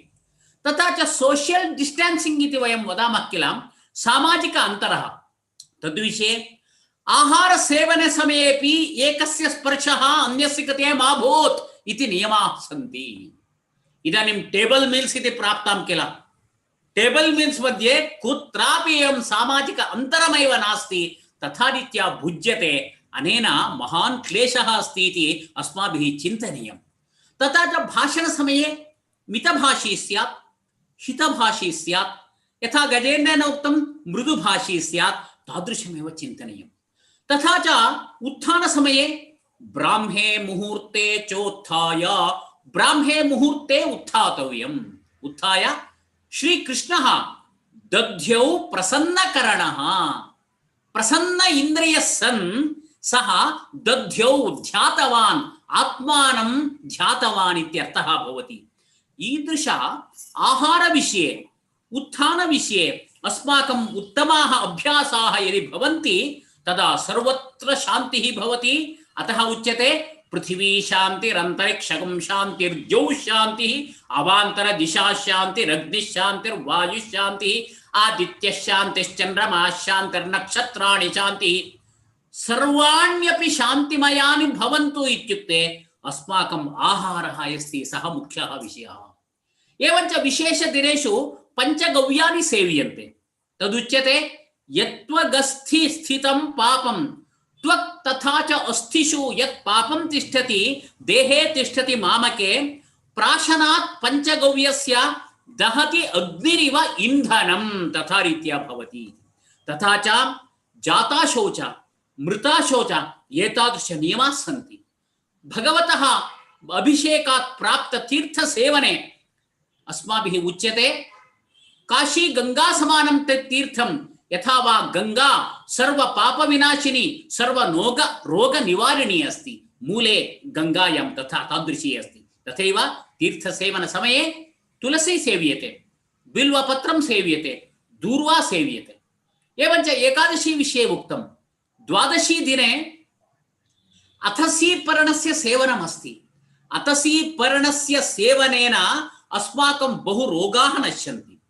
धात्री हवनम् इति कार्तिक मासे कार्तिक दामोदरस्य आवाहनम् अस्माभिः क्रियते, तदा आमलकं सेव्यते। आयुर्वेदेषु उक्तमस्ति प्रतिनित्यं यथा कथञ्चित् एक आमलक फलं सेवनीयम्, तेन अस्माकम् आयुः वर्धते, रोगाः नश्यन्ति इत्यपि चिन्त्यते। प्रत्यहं प्रभाते निम्ब काष्ठेन दन्तशुद्धिः अथवा चूतकाष्ठेन दन्तशुद्धिः, एवञ्च प्रत्यहं निम्ब पर्ण सेवनं, प्रतिनित्यं 5-6 निम्ब पर्णानि सेवन्ते चेत् सः सर्वदा निरोगः भवति। अतः इदानीं सोप् इत्युक्ते किं सोप् फेनक निर्माण कंपनी जनाः नीम सोप् स्वीकुर्वन्तु, चंद्रिका मार्गोसा सोप् स्वीकुर्वन्तु इति ते प्रचारं कुर्वन्तः सन्ति। आषाढमासात् आरभ्य चातुर्मास्य व्रतम् आचर्यते, तदा जिह्वायाः कृते नियन्त्रणं भवतु इति कारणेन रसनायाः कृते प्रथममासे दालवर्ज्यं, द्वितीयमासे गवाम् उत्पन्नवर्ज्यं, तृतीयमासे शाकानां वर्ज्यम् एवं भवति। एकादश्यां मौनाचरणं करणीयं, मौनात् मौनी सर्वेपि जनाः मुनयः भवेयुः, अतः मौनात् मौनी इत्युच्यते। धनुर्मासे 30 दिनेष्वपि मुद्गस्य आहारः सेवनीयः इति नियमः अस्ति। गया काशी प्रयाग तादृश क्षेत्रेषु इदानीमपि मृण्मयानि पात्राणि पानार्थं भोजनार्थं च उपयुज्यन्ते, यतोहि मृण्मय पात्रेषु यद् विद्यमान शक्तिरस्ति सा शक्तिः रोगान् नाशयति इति कारणेन तथा उच्यते अस्ति। तथा च इदानीं नमस्कारः पश्यतु, भारतीय नमस्कार मुद्रा बहु अन्यादृशी अस्ति। परस्परं स्वकीया करद्वयम् एकीकृत्य विरलांगुलिः सन् सह नमस्कुर्यात् एवम् इति नियमः, न तु शेक् हैंड। शेक् हैंड वैदेशिक नियमः अस्ति, तादृशः तत्र विशिष्टता नास्ति, परन्तु अस्माकं तादृश उत्तम विचाराः सन्ति। अतः अस्माकं भारतस्य यो यः उपदेशः अस्ति, यद्यद् योगदानम् अस्ति तत् सर्वमपि योगदानं रोग निवारणार्थं भवति, सदाचारार्थं भवति, सर्वदा वयं शुद्ध मनसः भवेम इत्येव तत्र विचारः अस्ति। अनेन करोना रोगः निवार्यते इत्यत्र नास्ति सन्देहः इति अनुभवैक वेद्यः विषयः अस्ति इति उक्त्वा विरमामि। प्रणामाः सर्वेभ्यः प्रणामाः। धन्यवादाः पूज्याः टी.एन्. प्रभाकर महोदयाः। भवन्तः शास्त्रमर्मज्ञः सन्ति। धर्मशास्त्रे, नीतिशास्त्रे, वेदान्तशास्त्रे च प्रावीण्यं विद्यते। अतः भवतां प्रवचनम् अनेक शास्त्र भाव पूरितं भवति। तत्र शास्त्रे एकः प्रश्नः आगच्छति, के पुनः शिष्टाः? उत्तरम् आगच्छति, कुम्भिधानाः, अलोलुपाः, षडङ्ग वेदाध्यायिनः शिष्टाः। एतत् सर्वमपि लक्षणं भवत्सु संगच्छते। भवन्तः कुम्भिधानाः सन्ति, परिग्रहरहिताः सन्ति, अपि च अनेकेषु शास्त्रेषु कृतभूरि परिश्रमः सन्ति। वेदान्तादि शास्त्रेषु अनितर साधारण गतिं धारयन्ति, परन्तु मयि अतीव प्रीणन्ति अपि। भवताम् अनुज भावं प्राप्य, भवताम् अनुज स्नेहं प्राप्य अहं धन्योऽस्मि। अस्मिन् परिसंवादे यद्यपि भवन्तः होरापर्यन्तं शास्त्रीयं प्रवचनं कर्तुं समर्थाः सन्ति, तथापि समय निर्बन्धं मनसि स्थापयित्वा केवलं 10 निमेषैः भवन्तः अतीव विशालतमं विचारं स्वकीय मृदु मधुर वचोभिः प्रतिपादितवन्तः। आहार शुद्धौ सत्व शुद्धि इति विषयम् आधारीकृत्य भवन्तः अतीव सम्यक् शास्त्रीय प्रवचनम् अकारशुः। अतः अहं भवतां चरणकमलयोः प्रणामान् निवेदयामि, धन्यवादं च ज्ञापयामि। धन्यवादः टी.एन्. प्रभाकर महोदयाः, धन्यवादः। सम्प्रति वयं म्यान्मार देशं प्रति गच्छामः। तत्र म्यान्मार देशे रंगून इति नगरे अस्माकं म्यान्मार देशस्य प्रतिनिधिः भन्तेजी असीन सुसित महोदयाः विराजमानाः सन्ति। भन्तेजी असीन सुसित महोदयाः बौद्ध सन्यासिनः सन्ति, दीर्घकालतः साधनारताः सन्ति।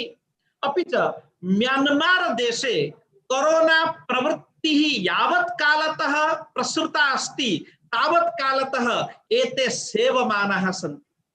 अतः वयं ज्ञातुमिच्छामः म्यान्मार देशे कोरोना प्रपीडितानां का स्थितिः वर्तते, बौद्ध सन्यासिनां कः तत्र प्रतिभावः अस्ति, अपि च किं तत्र कुर्वन्ति इति एतत् सर्वं विषयम् अहं तेभ्यः श्रोतुमिच्छामि।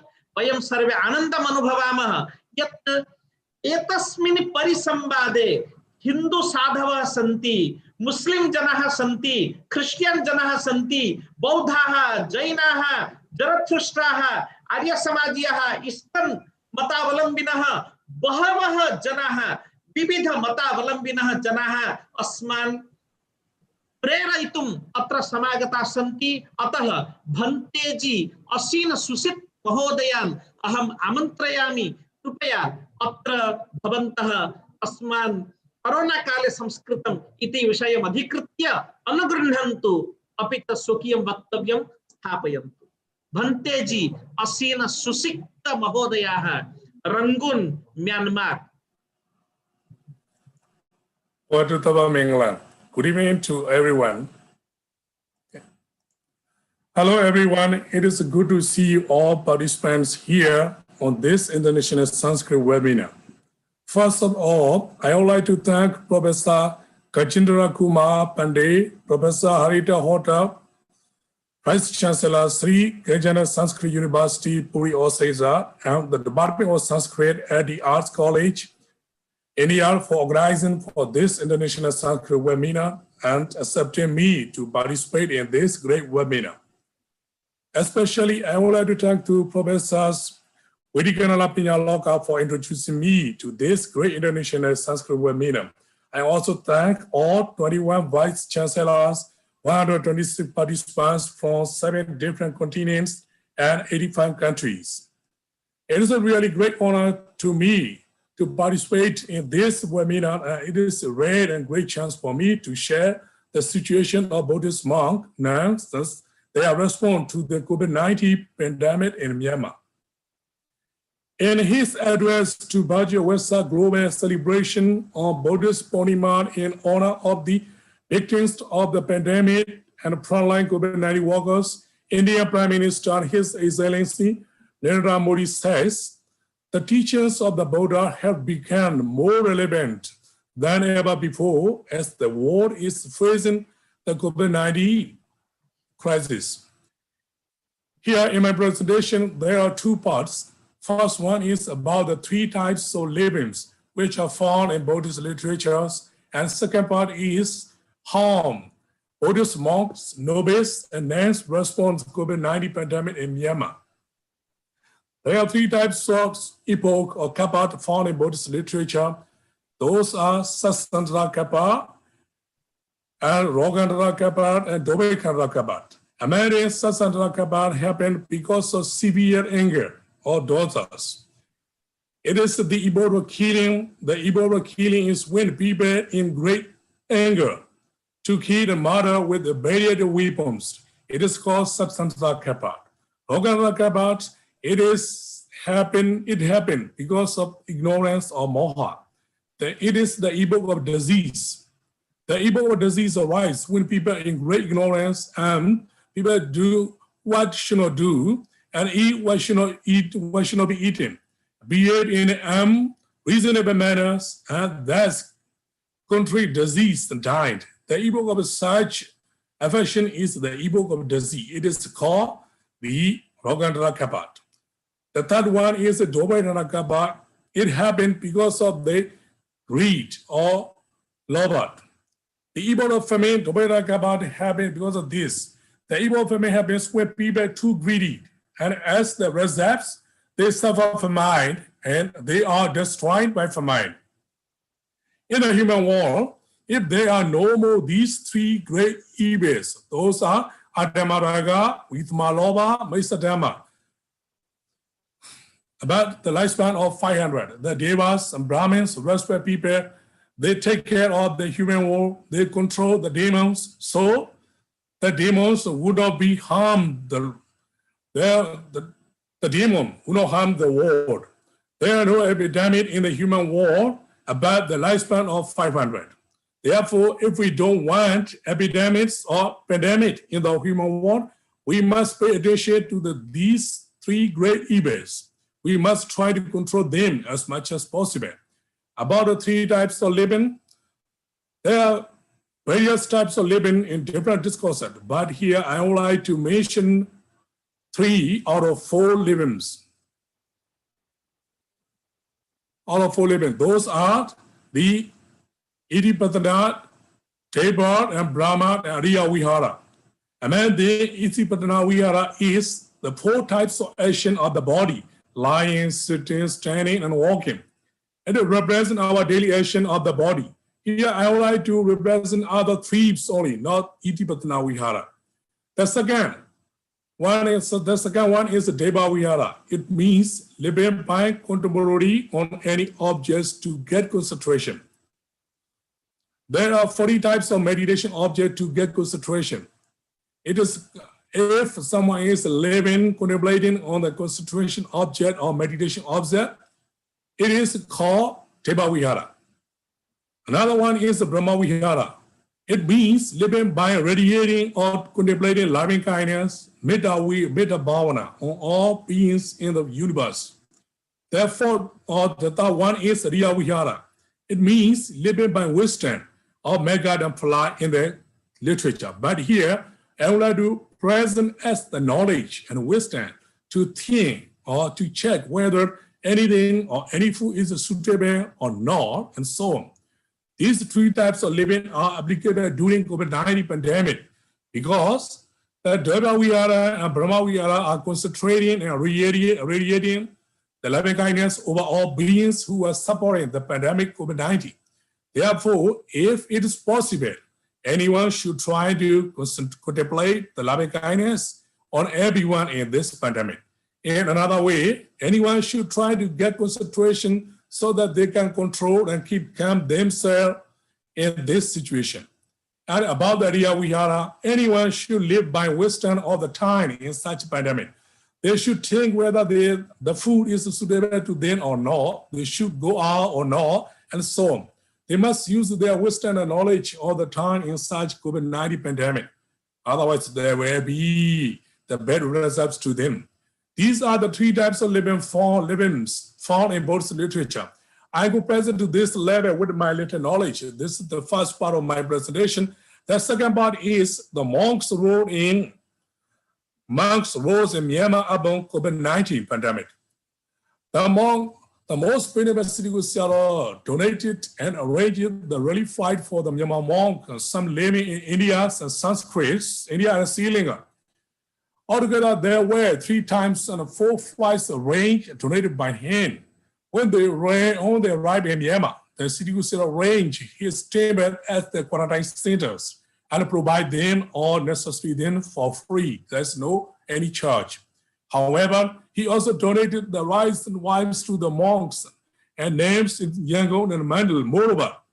Moreover, he also donated the rice and wine to the monks and names in Yangon and Mandalay. As soon as the disease started to affect to Myanmar, the Myanmar Buddhist monks allowed their monastery to run as the quarantine centers for the people who need to undergo quarantine for 40 days or 21 days. Many prominent monks, such as Sri Usyara, Dhammaduda Syara, Mizima Govisyara, and so on, and many meditation temples and studying temples accept the quarantines in their temples. They provide not only accommodation, but also free food to them. There's no any charge for it. They encourage the people not to be depressed, not to worry every day. Every day they go around and consult them. To other hospitals and quarantine centers in Myanmar, the monks donated the necessary things such as money, medicine, food, bed, factory, generator, temporary restroom, and so on. In Myanmar, so far, the COVID-19 positive cases are 37,000, over 37,000, and over 900 people dying by this disease. About the affection to monks, nobles, and nuns in Myanmar, so far, over 1,057 monks and nobles were affected by COVID. Most of them recovered from it. And 60 monks and nobles passed away because of this disease. About the nuns, 169 nuns were affected by this disease and 2 passed away because of this disease pandemic in Myanmar. For the monks who were affected by COVID-19 while they were COVID-19 positive in quarantine center, most of the monks, nobles, and nuns who stand and control themselves well, they could keep doing almost their daily activities, such as paying homage to the Buddha, meditating, and self-study, except activities such as teaching, lecturing, and studying, attending the classes, because such activities cause crowded. Some monks contemplate the 4 foundations of mindfulness to keep themselves calm and get concentration. They also recommend others to contemplate any meditation object, and it will be very helpful to face the pandemic. Their livings are like the living of Deva, Brahma, and Riya, because they could keep doing their daily activities, they could control themselves well, they contemplate and radiate loving kindness on others, and finally, they check any types of food, anything, whether they are proper to them or not. They could apply the 3 types of living during the COVID-19 pandemic. Therefore, as mentioned earlier, the words of His Excellency, the Indian Prime Minister Narendra Modi, the teaching of the Buddha would have the people to face the pandemic disease, COVID-19. They would have the people calm down and peaceful. Again, here, I thank you, Professor Kujendra Kumar Pandey and Professor Harita Hotter and the Sanskrit Department of LA Arts College for allowing me to participate in such a great and grand and rare international webinar and to talk about Myanmar Buddhist monks and COVID-19 on behalf of Myanmar Buddhist monks. May all the people of the world and Myanmar overcome the pandemic, and may all the people of the world healthy, happy, and successful in their daily life. May all the organizers of the International Sanskrit webinar free from any kind of unnecessary situation. Thank you very much. धन्यवादः भन्तेजी असीन सुसित महोदयाः। Myanmar देशस्य का स्थितिः अस्ति, अपि च कोरोनातः रक्षणं कथं ध्यानद्वारा कर्तुं शक्यते, दिनचर्या द्वारा कर्तुं शक्यते, तत्र बौद्ध साधूनां कीदृशः अभिगमः अस्ति, किं च करणीयम् अस्ति इति एतेषु सर्वेषु विषयेषु भवन्तः उत्तमरूपेण स्वकीयं प्रवचनं कृतवन्तः। ध्यान साधना अस्माकं भारतदेशे अपि विपश्यना ध्यान साधना प्रचलति, या बौद्ध उक्ता अस्ति, बौद्ध समर्थिता अस्ति। अतः वयं सर्वे जानीमः, परन्तु म्यांमार देशे कोरोना प्रपीडिते समये कथं ध्यान साधना द्वारा उत्तम प्रकारेण दिनचर्या यापन द्वारा वयं रोगमुक्ताः भवेम, अपि च भवन्तः तादृशं कार्यं कारयन्ति समाजे अपि इति एतेषु सर्वेषु अपि विषयेषु भवन्तः स्वल्पैः शब्दैः उत्तमरूपेण यत् प्रवचनं भवद्भिः कृतमस्ति, तदर्थम् अस्माकं परिसंवाद पक्षतः वयं सर्वे धन्यवादान् ज्ञापयामः। नमस्ते, धन्यवादः भन्तेजी असीन सुसिक्त महोदया। अधुना वयं कनाडा देशं प्रति गच्छामः। कनाडा देशे टोरंटो नगरे संस्कृतज्ञः हर्ष ठक्कर महोदयः विराजमानः अस्ति। हर्ष ठक्कर महोदयः संस्कृत भारती कार्यकर्ता अपि अस्ति। अपि च उत्तमं संस्कृतं वदति। बहुषु स्थलेषु संस्कृत संभाषण वर्ग संचालन द्वारा संस्कृत भाषायाः प्रचार प्रसार कार्यमपि कुर्वन् अस्ति। अपि च अधिकम् अधिकं शास्त्र अवगहनार्थमपि सः प्रयतते। अस्मिन् कोरोना काले यद्यपि कन्नड देशः अतीव प्रभावितः नास्ति, तत्रत्यं वातावरणं तथा अस्ति, अपि च सोशल डिस्टेंस अपि सामाजिक अंतरं जनाः स्थापयन्ति, तथापि यत्र कुत्रचित् एषः रोगः दृश्यते तदर्थं कः उपचारः अस्ति, कथं च वयं रोगमुक्तः भवेम, कन्नड देशः पूर्णतः कथं रोगमुक्तः भविष्यति इति एतेषु सर्वेषु अपि विषयेषु चिन्तनं कर्तुं मननं कर्तुं अस्माभिः सह विचार विमर्शं कर्तुं समागच्छति अस्माकं कन्नड देशस्य प्रतिनिधिः श्रीमान् हर्ष ठक्कर महोदयः। नमस्ते। नमस्ते सर्वेभ्यो नमः। श्रूयते खलु? श्रूयते। पठामि संस्कृतं नित्यं वदामि संस्कृतं सदा ध्यायामि संस्कृतं सम्यक् वन्दे संस्कृतमातरम् वन्दे संस्कृतमातरम्। अहं बहु आनन्दम् अनुभवामि एतादृशानां पण्डितानां मध्ये, शास्त्रज्ञानां मध्ये, ज्येष्ठानां मध्ये मम उपस्थितिः अत्र इति बहु सौभाग्यम् अनुभवामि। अहं चिन्तयामि एतादृशानां पण्डितानां मध्ये अहम् एकः बालकः इव। यद्यपि अहं शास्त्रं किमपि न जानामि, संस्कृतभारती कार्यकर्ता रूपेण मम कृते सम्भाषणमेव किञ्चित् किञ्चित् शास्त्रमिति चिन्तयित्वा अत्र कोरोना काले सम्भाषण संस्कृतस्य कथं वर्धमानं जातम् इति वृत्तरूपेण दर्शितुं किञ्चित् चिन्तयामि। वैश्वीकरणं कथं जातं संस्कृत सम्भाषणस्य तस् किञ्चित् प्रदर्शयितुम् इच्छामि। अत्र दृश्यते खलु? हाँ। तर्हि अहं संस्कृतभारती केनडा पक्षतः हर्षः। कोरोना काले ग्लोबलैजेशन् वैश्वीकरणं कथं जातम् अत्र संस्कृतसम्भाषणस्य इति किञ्चित् वदामि।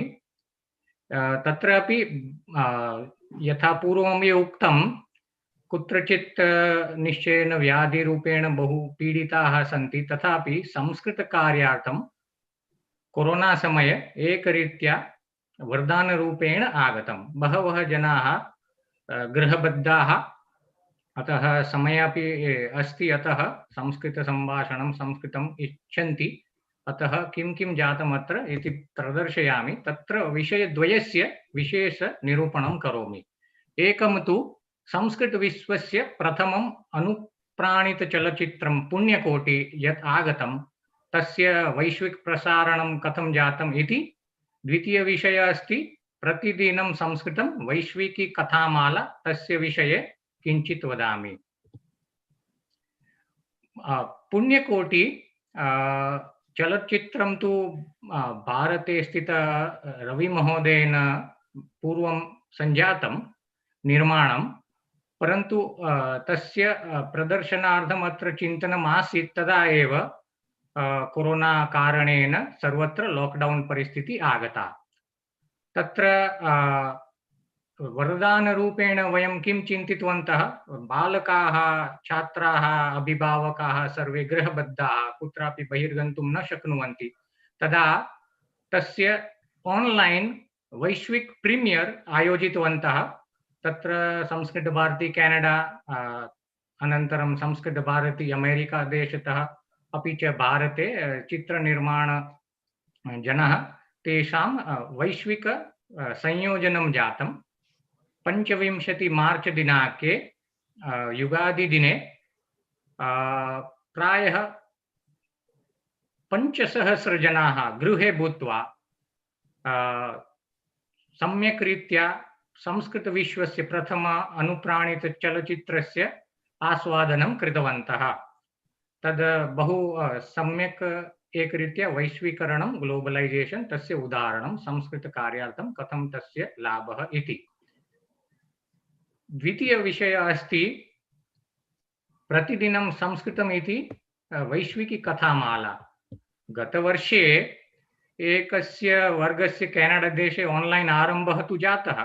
तदा सप्ताहे एकवारमेव तत्र बालकाः, ज्येष्ठाः, प्रौढाः सर्वे आगत्य कथा आधारेण सरल संस्कृतस्य संभाषणस्य श्रवणस्य च अभ्यासः प्राप्तवन्तः। परन्तु कोरोना समये एतादृशस्य कार्यक्रमस्य वैश्वीकरणं जातं। तत्र किम् अभवत्, प्रथम तु केनडा देशे सेप्टेम्बर् मासे आरम्भः जातः, परन्तु एतस्य वर्षस्य विश्व संस्कृत दिनात् तत्र न केवल केनडा परन्तु अमेरिका देशतः अपि जनाः ऑनलाइन आगत्य वैश्विकी कथामाला कार्यक्रमस्य आस्वादनं कृतवन्तः। तद् अनन्तरं यूनैटेड किंगडम जनाः अपि इष्टवन्तः। अतः सेप्टेम्बर् मास आरभ्य न केवल केनडा परन्तु अमेरिका अपि च यूके स्थानत्रये अपि कथामाला कार्यक्रमः सञ्जातः। इतोपि जनाः प्रेरिताः उत्सुकाः अभवन्। अतः सिंगापुर इंडोनेशियातः अपि संस्कृतभारती कार्यकर्तारः योजिताः। अक्टोबर् मासस्य प्रथम सप्ताहतः वैश्विकी इतोपि कथामाला दीर्घा जाता।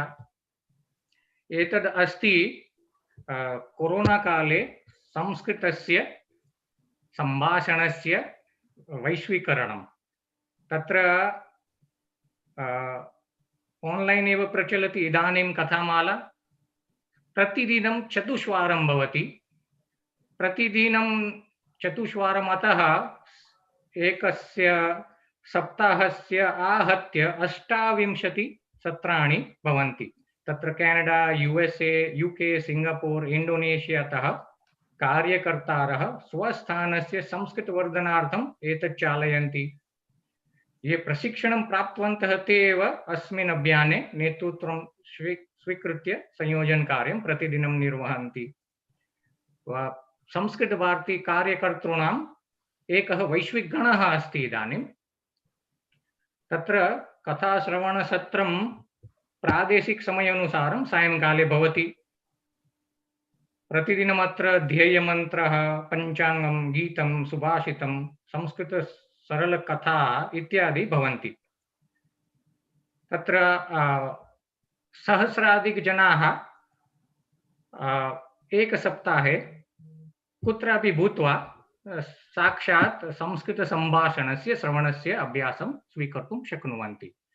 तर्हि कोरोना समयस्य सदुपयोगः, जनाः गृहबद्धाः, समयः भवति चेत् किमपि न करणीयम्, ऑनलाइन यत्र सायंकाले समय भवति तत्र गत्वा संस्कृतश्रवणस्य आनन्दं स्वीकर्तुं शक्नुवन्ति इति एव अहं वक्तुम् इच्छामि। कोऽपि प्रश्नाः सन्ति चेत् कृपया पृच्छन्तु। जयतु संस्कृतं, जयतु मनुकुलम्। इदं न मम संस्कृताय सर्वम्। धन्यवादः हर्ष ठक्कर महोदयाः। भवन्तः एतस्मिन् कोरोना काले अपि संस्कृत प्रचार कार्यं कथम् अधिकतया प्रवर्तते प्रवर्धते च इति विषये बहु सम्यक् स्वकीयं प्रवचनं कृतवान्। कोरोना कालः अस्माकं कृते अभिशापः नास्ति, परन्तु वरदानमस्ति। एषः कोरोना कालः समग्र विश्ववासिनः एकसूत्रेण सन्धत्ते। अतः वयम् एकसूत्रान्वयिनः अभवाम इति एतद् विषये भवान् सम्यक् उक्तवान्। भवान् तत्र संस्कृत भारत्याः कार्यकर्तृरूपेण अधिकम् अधिकं संस्कृत प्रचार कार्यं कुर्वन् अस्ति इति अहं जानामि। अपि च अतीव आनन्दम् अनुभवामि। एतस्मिन् कोरोना काले अपि संस्कृतस्य प्रचार कार्यं विविधेषु राष्ट्रेषु तथैव प्रचरत् अस्ति। अतः भवतः वक्तव्यम् अहम् अभिनन्दामि। कन्नड देशस्य प्रतिनिधिरूपेण हर्ष ठाक्कर महोदय भवद्भ्यः अनेक धन्यवादाः। नमस्ते। जयतु संस्कृतम्। सम्प्रति वयं कन्नड देशतः आफ्रिका महाखण्डं प्रति गच्छामः। केन्या देशं प्रति गच्छामः। केन्या देशस्य प्रतिनिधिरूपेण नैरोबी निवासी आकाश पटेल महोदयः अस्माभिः सह विराजमानः अस्ति। आकाश पटेल महोदयः बीएपीएस कार्यकर्ता अस्ति, युवा अस्ति, विद्वान् अस्ति, बुद्धिमान् अस्ति। अपि च कोरोना काले कथं तत्र स्थितिः अस्ति, कथं वा रक्षणोपायाः इति एतद् विषये सः अस्माकं समक्षं स्वकीयं वक्तव्यं प्रतिपादयति। अतः अहं परिसंवाद पक्षतः तस्य आमन्त्रणं करोमि। आगच्छतु श्रीमान् आकाश पटेल महोदय, भवान् अत्र कोरोना काले संस्कृतम् इति विषयम् अधिकृत्य स्वकीयं प्रवचनं प्रददातु। आकाश पटेल, नैरोबी, केन्या। गुणातीतोऽक्षरं ब्रह्म भगवान् पुरुषोत्तमः जनो जानन्निदं सत्यं मुच्यते भवबन्धनात्. Allow me to acknowledge the precious presence of Professor Gajendra Pandaji and also Professor Hariharota, and the equally revered presence of all our listeners on YouTube, fellow speakers. In the modern world, humanity has run into many hardships, and we can see that from 2020 alone, that the world has become engulfed in many tragedies, be it natural disasters like the floods in India or the forest fires in California, or be it the pandemic that is taking a toll on human life. This has brought about economic and financial struggles, and these are just to name a few problems that we are facing in these times. But it is at such times that humanity seeks an answer. They seek a remedy to soothe their pain. What then, according to our Hindu Dharma, is the remedy for the pain that the world is inflicting upon us at the moment? And our Hindu Shastras are key to unlocking this eternal remedy. They are key in providing these basic answers to the problems that we are facing today. Hindu Dharma has been aligned with the Shastras since the very beginning, and with every decision and step taken, we align our decisions and our lives to these Shastras. Many argue that these Shastras are outdated and that they cannot solve the problems that we are facing today in the 21st century. However, as it is evident from this conference and from the presentations made by previous speakers, we have come to realize, to appreciate, and to take pride in our Shastras, in our culture, and in our practices. And as I will speak upon one such Shastra, that is the Satsang Diksha Shastra, Satsang Diksha Granth, which was written by His Holiness Mahan Swami Maharaj. He began writing it on 30th January 2020, this year, that is on the auspicious day of Vasant Panchami, and he finished on the auspicious day of Hari Jayanti or Ram Navami on 2nd April 2020.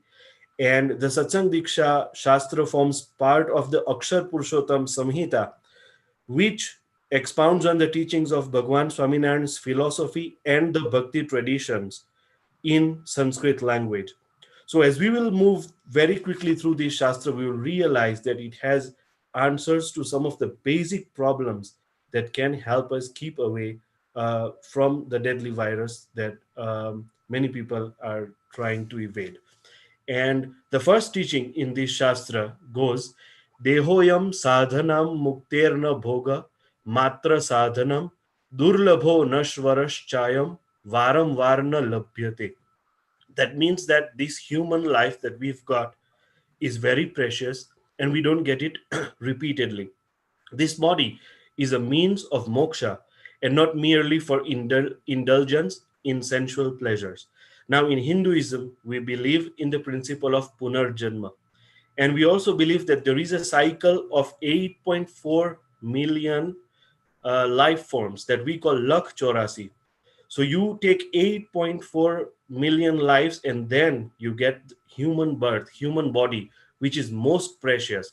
So this Shastra provides alignment to our goals, that our human body is not simply for the pleasures of the world, but we have a higher goal to attain with this body and in this life.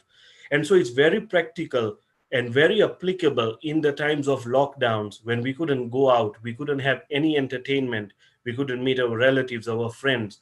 So people were frustrated. And especially recently, I traveled from a country. And what people say there is that if I am locked into my house for a week, I'd rather shoot myself than rather stay alone.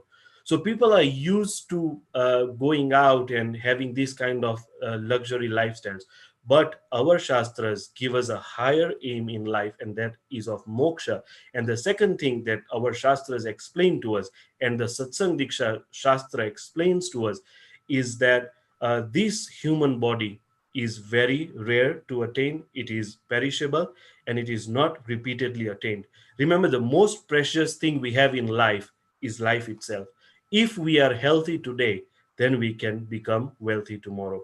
So it teaches us the value of this human life, the value of the body that we have. The second teaching that is very applicable from this Shastra is that of Ekadashi. Ekadashya vratam nityam kartavyam param adarat. Tad dine naiva bhoktavyam nishiddham vastu karhichit. That means that you should have regular fast of Ekadashi. Ekadashi comes once every 15 days. And on that day, you should observe a fast and you should not eat prohibited items on that day. Now, previous speakers have spoken about Ekadashi, so I'll not go into length in Ekadashi, but the greatness of fasting is evident over there. Bharatvarsh is famed for its rishis and mystics who used to fast. Actually, it has been noted that some rishis actually lived only on air, some only on water, some only on mantra jap. So it's not a must that we always need to eat to remain healthy. So the importance of fasting is there. American scientist and an author, Benjamin Franklin, he used to advise that the best of all medicine is rest and fasting.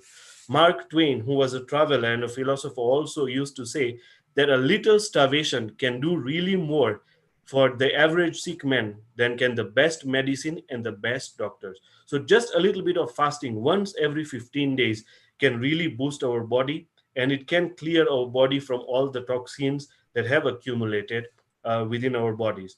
So ancient Ayurvedic texts, they usually laud fasting. Langhanam param aushadam, that means that fasting is the greatest medicine. So many rishis, when they used to have fever, what they used to do, there was no medicine that they could take, so they used to fast. And when you fast, then your body resets itself. So there is so much that can be said, and so much has been said by the previous speakers, so we will not go into fasting. But one thing is for sure, that fasting is the best way to detoxify our bodies physically, mentally, and spiritually. The third important teaching from the Satsang Diksha Granth is in terms of hygiene, inner hygiene and outer hygiene. And Mahan Swami Maharaj has written this very clearly, and he writes, Sthivanam mala mutradi visarjanam sthaleshu cha shastra loka nisiddeshu na kartavyam kadachana. That means that our shastras, they have prescribed where you can go for your natural needs. So we don't need to urinate, defecate, or spit in public places. And this has been also described in our Shastras. Now, some would be wondering that our Shastras, they provide higher knowledge, Paravidya, knowledge of Atma and Paramatma. But it's a very unique thing that our Shastras also talk about these basic things that we must practice in life, basic principles of hygiene. And when this whole corona pandemic started, there was a joke circulating around. Many of you must have read it, that in 2020 we thought that we would have flying cars, but here we are teaching people how to wash their hands. So some of the basic things, we have advanced so much in technology. Scientists have gone to the moon, they've gone to the Mars to see if humans can actually live on Mars. But it has become difficult for us to live on this very earth of ours because of unhealthy and unhygienic practices. So our Shastras have also provided a guide to these hygienic measures. And since Manswami Maharaj has mentioned clearly not to spit or to urinate, on relation to how it applies in the times of COVID, in India on June 14th, the Ministry of Health asked, it was a Sunday, and asked people not to spit in public areas as this increases the risk of the spread of the fatal virus. Actually, Ministry of Health and Family Welfare, Government of India tweeted on this date that spitting in public is dangerous to health as it can amplify the risk of COVID-19. Therefore, do not spit in public places. Not only that, these are warnings, but some states went further to impose a fee, to impose a fine. So supposedly, you spit in a public place and you are caught, then you have to pay a fine for it. Maharashtra government on 30th May issued an order making spitting and smoking prohibited, and they imposed a fine of 5,000 rupees. And also in Karnataka, they made spitting a punishable offense. So we would assume it's a very basic thing that do not spit in public. But when it came to times of Corona, many state governments across, not only India, I've given examples of India, but across the world, they took this issue seriously. But again, a very basic thing that has also been written in our Shastras. Another thing that Mahan Swami Maharaj writes about and that helps during these times of COVID is the aspect of addictions. Sura bhangata maladi yad yad bhavedi madakam tad bhakshyet piben naiva dhumra panam apityajet. That means that one should never consume any intoxicating substances such as alcohol, bhang, tobacco, and one should refrain from smoking. Now, we all know that someone who smokes has an effect, a negative effect on his lungs. And so the person is more prone to catch the virus. So the World Health Organization also actually concludes that smokers are more likely to develop severe disease of COVID-19 compared to non-smokers. And they had a nice detailed report and discussion on how smoking increases the chance of contracting COVID-19 through the risk of heart, lung, and other diseases. Dr. Nora Volkovo, the director of the National Institute of Drug Abuse, she posted an article on her blog, and it says that COVID-19 potential implications for individuals with substance use disorders. And in her blog, she wrote that as people across the US and the rest of the world contend with coronavirus disease in 2019, the research community should be alert that the possibility it could hit some populations with substance use disorders particularly hard because it attacks the lungs. The coronavirus that causes COVID-19 can be especially a serious threat to people who smoke tobacco, marijuana, or those who use vape through electronic cigarettes. And so there is a lot of discussion about smoking and about other forms of drug abuse and if its effect on corona. And an article in the Scientific American Journal said that smoking or vaping may increase the risk of a severe coronavirus infection. Now we know that many people get infected and many people get healed. But if you are taking any of these kind of tobacco products, then it may increase the risk of a severe virus attack. So many of these health organizations, researchers have actually proven this fact. But again, our Shastras had given us this warning, not only Satsang Diksha, Shikshapatri written 230 years ago, and many of our ancient scriptures have always prohibited smoking. Apart from that, Mahan Swami Maharaj has also said, Mausam kadapi bhaksham. Masam kadapi na bhaksham. That means that you should never eat meat. And of course, this is very debatable in relation to COVID, because scientists haven't been able to prove. Some are saying that it came from a live market in some part of the world, and it came from a bat. Some are saying it came from a pangolin. But even if we just keep COVID aside and look at the history of diseases that came about by eating humans, there was the mad cow disease that came from, it affected cows, their brains. But when someone would consume meat from that cow, then recently it has also been proved that a person would get affected, they would get dementia, they would go into coma. So there are so many diseases that you can contract from eating animals. The avian flu that came from chicken. There was the swine flu that struck us in 2009, I think, and it stayed for 19 months. And that's why many religions today, many practicing Islam may also be in part of this conference, and their religion also says that you should not eat pork. Why? Because of these diseases that you can contract from them. So not only Hindu Dharma, but other religions as well have also prescribed these practices of refraining from eating meat. And so, as we have seen in brief, these are just a few very important points that I have spoken about, but our Shastras are very applicable today. And in the very end, I want to bring out one more thing. Mahan Swami Maharaj writes, Swa Sampradaya Granthanam Yatha Shakti Yatha Ruchi Sanskrute Prakrute Vapi Kuryat Pathana Pathane.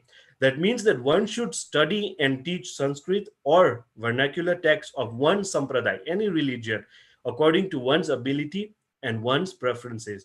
And at this point, I want to thank Professor Gajendra Pandaji, because he's involved in teaching through the Department of Sanskrit at the LD Arts College. Thank all the management that they are doing a great job in teaching Sanskrit, because it is through Sanskrit, the language, that our future generations will understand our Shastras. And if they understand our Shastras, then they will know that Hindu Dharma is a way of life, and all these things that we have discussed today and many things that will occur in the future, they have been written. A way of life has been prescribed for us, and through that we can remain safe in such times. And so I want to finish off by thanking Professor Pandaji for giving me this opportunity to speak. And again, I have spoken on Hindu Shastra, but if you read any Dharma Shastras, if you're practicing Islam, if you're practicing Christianity, if you read any religious books, there are definitely points that point out that if you do this, you can be helped during such times. So if you read any of your Dharma Granths, any of your religious texts, then you will find some relevance from these scriptures that can help us in such difficult times. Thank you all for listening, and thank you for giving me a chance to speak. Jai Swami. जय स्वामीनारायण. आकाश पटेल महोदय, Kenya देशस्य प्रतिनिधि रूपेण भवान् बहु सम्यक् प्रवचनं कृतवान्, उत्तमं प्रवचनं कृतवान्. अपि च प्रकट ब्रह्म स्वरूप पूज्य महंत स्वामी द्वारा विरचितः एषः सत्संग दीक्षा ग्रन्थः अतीव रमणीयः अस्ति, उपकारकः अस्ति.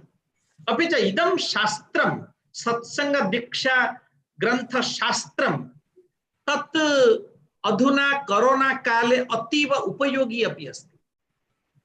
ये केचन नियमाः, ये केचन उपदेशाः तत्र वर्णिताः सन्ति, प्रदत्ताः सन्ति. ते उपदेशाः अस्माकं सर्वेषामपि विश्ववासिनां श्रेयसे कल्पन्ते. अतः यदि जनाः तेषां पठनं कुर्वन्ति, यदि तस्य ग्रन्थस्य शास्त्रस्य अनुसरणं कुर्वन्ति, तर्हि बहुधा ते कोरोना रोगमुक्ताः अपि भवेयुः.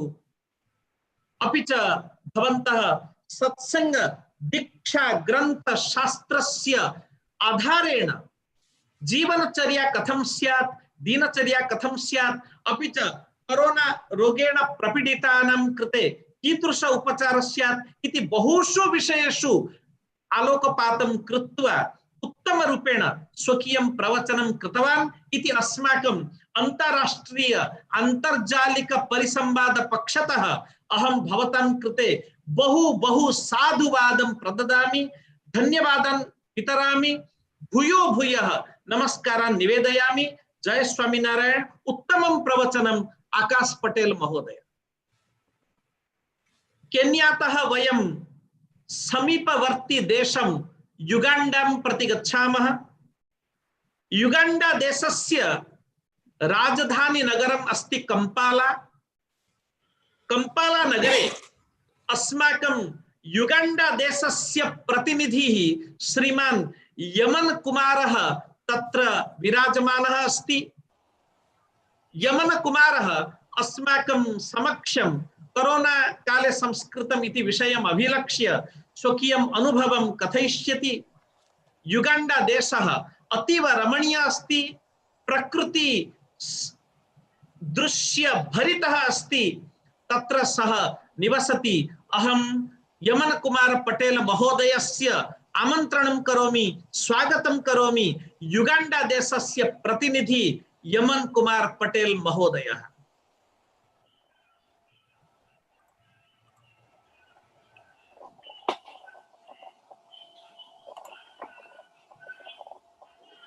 गुणातीतं गुणातीतोऽक्षरं ब्रह्म भगवान् पुरुषोत्तमः जनो जानम् निदं सत्यं मुच्यते भवबन्धनात्। Jai Swaminarayan, Jai Shri Krishna, Jai Shri Ram. Thank you very much for giving me the opportunity to speak here. I would like to thank Professor Gajendra Panda and today's president, Mr. Hariharan Hota. My topic today is mental health. The control is within us. According to Johns Hopkins Hospital, mental health disorders account for several of the top causes of disability in established market economies throughout the world. And they include major depression, manic depression, schizophrenia, and obsessive compulsive disorder. Without mental health, the term health is incomplete. Good and healthy lifestyle is among the sustainable development goals set by the UN, and therefore mental health than ever before now receives more focus. But mental health has its roots in the Hindu Shastras, dating back to more than 5,000 years. Numerous alternative systems of medicine were mentioned in Ayurveda Shastra to promote mental health, some of which we now know include acupuncture, meditation, naturopathy, homeopathy, yoga, modification of lifestyle, and many more. Today, we shall understand one major system that contributes highly to our mental health: our thoughts, speech, and actions. They over time contribute majorly to our base nature, what we call swabhavs. As a Hindu, our very first principle is to live a non-violent life, promoting non-violence through thoughts, speech, and actions. Having understood the three aspects well, they all happen in the mind first, and then physical. Let us understand this further. The mind has been variously defined as that which is responsible for one's thoughts, the feelings, and the seat of faculty for reason and consciousness experienced as combinations of thought, perception, memory, emotion, will, and imagination, including all unconscious cognitive processes. Our thoughts. Swami Vivekananda once said, "We are what our thoughts have made us. So take care about what you think. Words are secondary. Thoughts leave. They travel really far." To think about this, we get thousands of thoughts in a matter of seconds within our mind, both negative and positive. Among the thoughts we get, there are many urges and desires. When not fulfilled, it creates a psychological disequilibrium. This further seen as mental instability, causing the various mental health issues we currently have in our society. But we can control it. In the Atharva Ved, under Ayurveda, in Charak Samhita, Sutrastan, Adhyay 7, Navegadharanya, Shlok 26 to 30, explains the urges that cause mental health issues. What are they? They are greed, lobh, grief and sorrow, shoka, fear, that is bhaya, anger, that is krodh, and ego, that is man. These urges need to be controlled, otherwise they lead to severe mental suffering and unhappiness. As explained, greed, let us look at all the 5 different urges that arise within our mind. The first one, that is greed. The urge to even want more when you have enough. The urge to get more than what you have is already enough for you. We are living in a world where we talk about equality in all terms, whether money, gender, or race. But by being greedy, this is not achieved. Instead, one becomes unhappier when that urge is not fulfilled. Michael Jackson, let's take an example of Michael Jackson. He had a golden bed, and that's what he used to sleep on. He had everything. He was very wealthy. But despite having everything, he was not able to sleep peacefully, despite having everything. And yet, many of us strive towards attaining more than what we have in our lives. That is greed. Greed is not only about money, but it's in everything, something that you want more than what you have. The second one is grief and sorrow, what we call shock. It's the major contributor to depression. When one grieves, a flood of neurochemicals and hormones are all around our mind.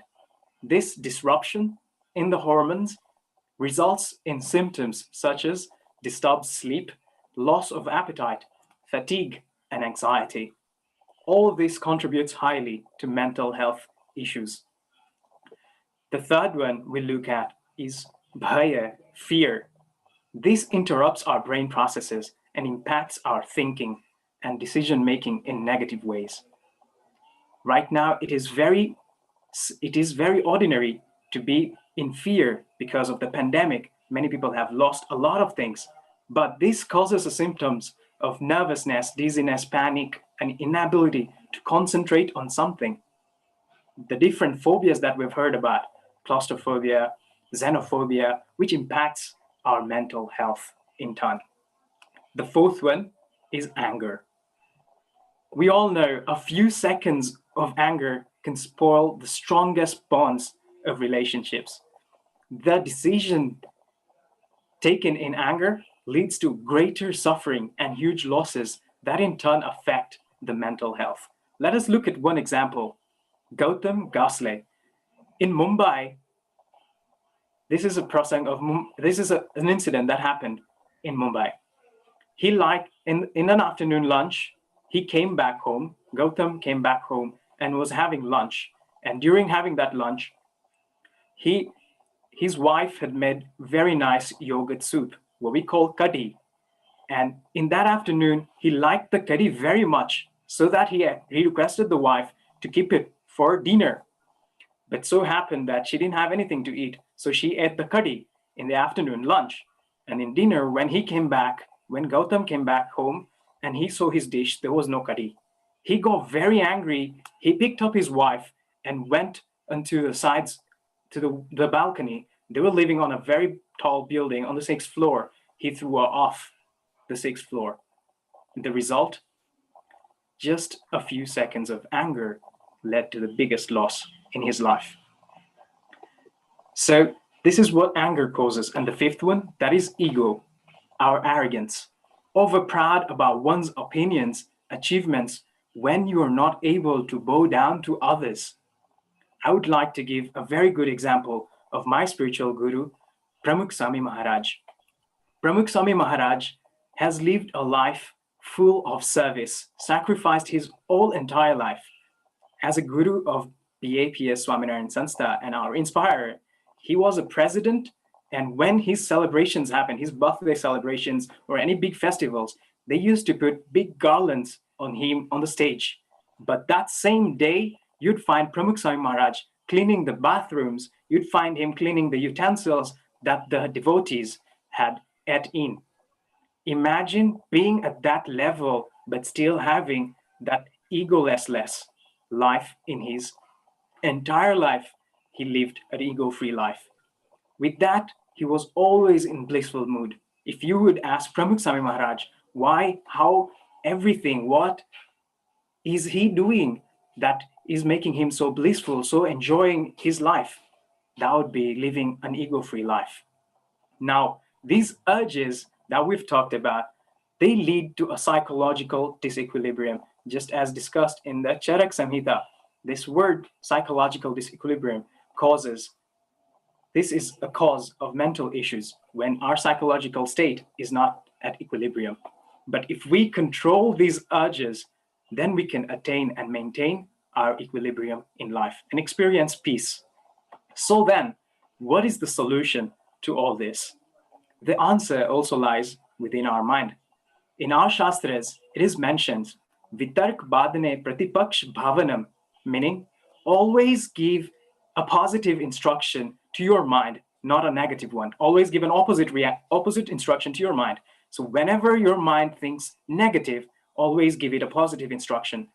And in the third adhyay of Bhagavad Gita, Shok 36, Arjun asks a question to Sri Krishna, that there is someone within me that is making me do things without my wish. Why do I make mistakes? Why do I lose focus? Why do I get distracted? Who is that? Sri Krishna replies that yes, that is the desires. They reside in the Indriya, Man, and Buddhi. These are the three places that desires in form of lust reside. That way we have to be able, that they create a distraction within our mind that stop us from achieving our true goal. They cloud our true knowledge, what we call Gnan that we possess. They cloud it, and those desires then lead to losing focus, distractions, and all these other mental health issues that we come up, that happen to us.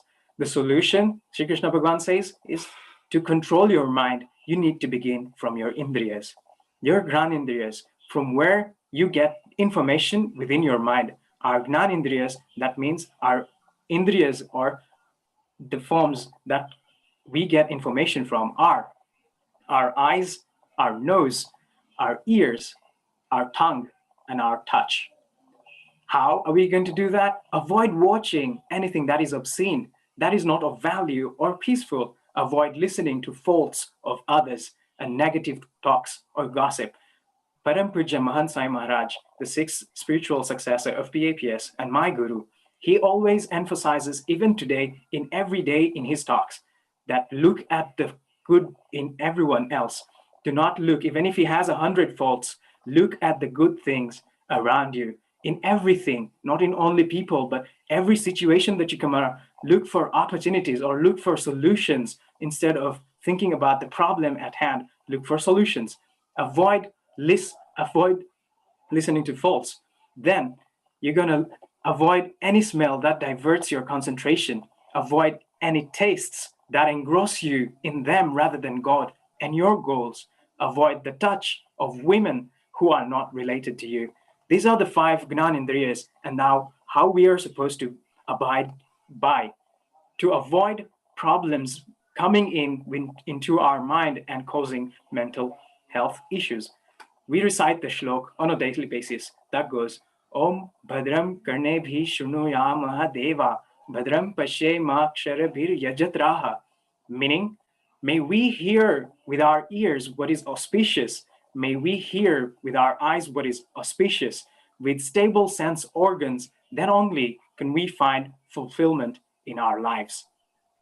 Gunatitanand Swami, the first spiritual successor of BAPS, Swaminarayan Sanstha, has mentioned in one of his talks that there are 2 means by which one can attain inner peace within and no agitation arises. One is to worship God, and the other is to understand God as the all-doer. Then if we get happiness, we should enjoy it. If we encounter misery, then we should tolerate it. God is never an enemy of the devotee. Whatever he does will bring happiness upon us. In the Vajramrita, Shriji Maharaj mentions the solutions to these urges. I would like to conclude with 6 thoughts of everything. If you just pick 6 thoughts that Bhagavan Swaminarayan explains in the Vajramrita, and how we can battle and control them. My Guru Pramukh Sai Maharaj and Mahant Sai Maharaj, they are both practicing this and have lived according to these thoughts throughout their entire lives, and they guide us with this. The 6 thoughts for sustained happiness and inner peace are the thought of attainment. What we have, stop seeking about what we will have or what I want to have. Think about what we have currently. That is prapti, what we have. Then the second thought is, I am the soul, not this body.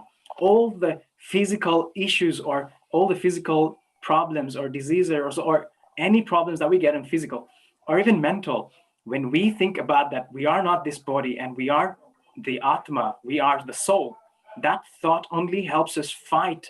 Even if we are getting weaker, our soul is so strong that if it's in a goat, it seems very weak, but if it's in a lion, you can see it just in one roar. So we can be able to achieve that. The third thought is, everything around me is temporary. We are here just for a short time, and everything around us is perishable. Sankhya Vichar.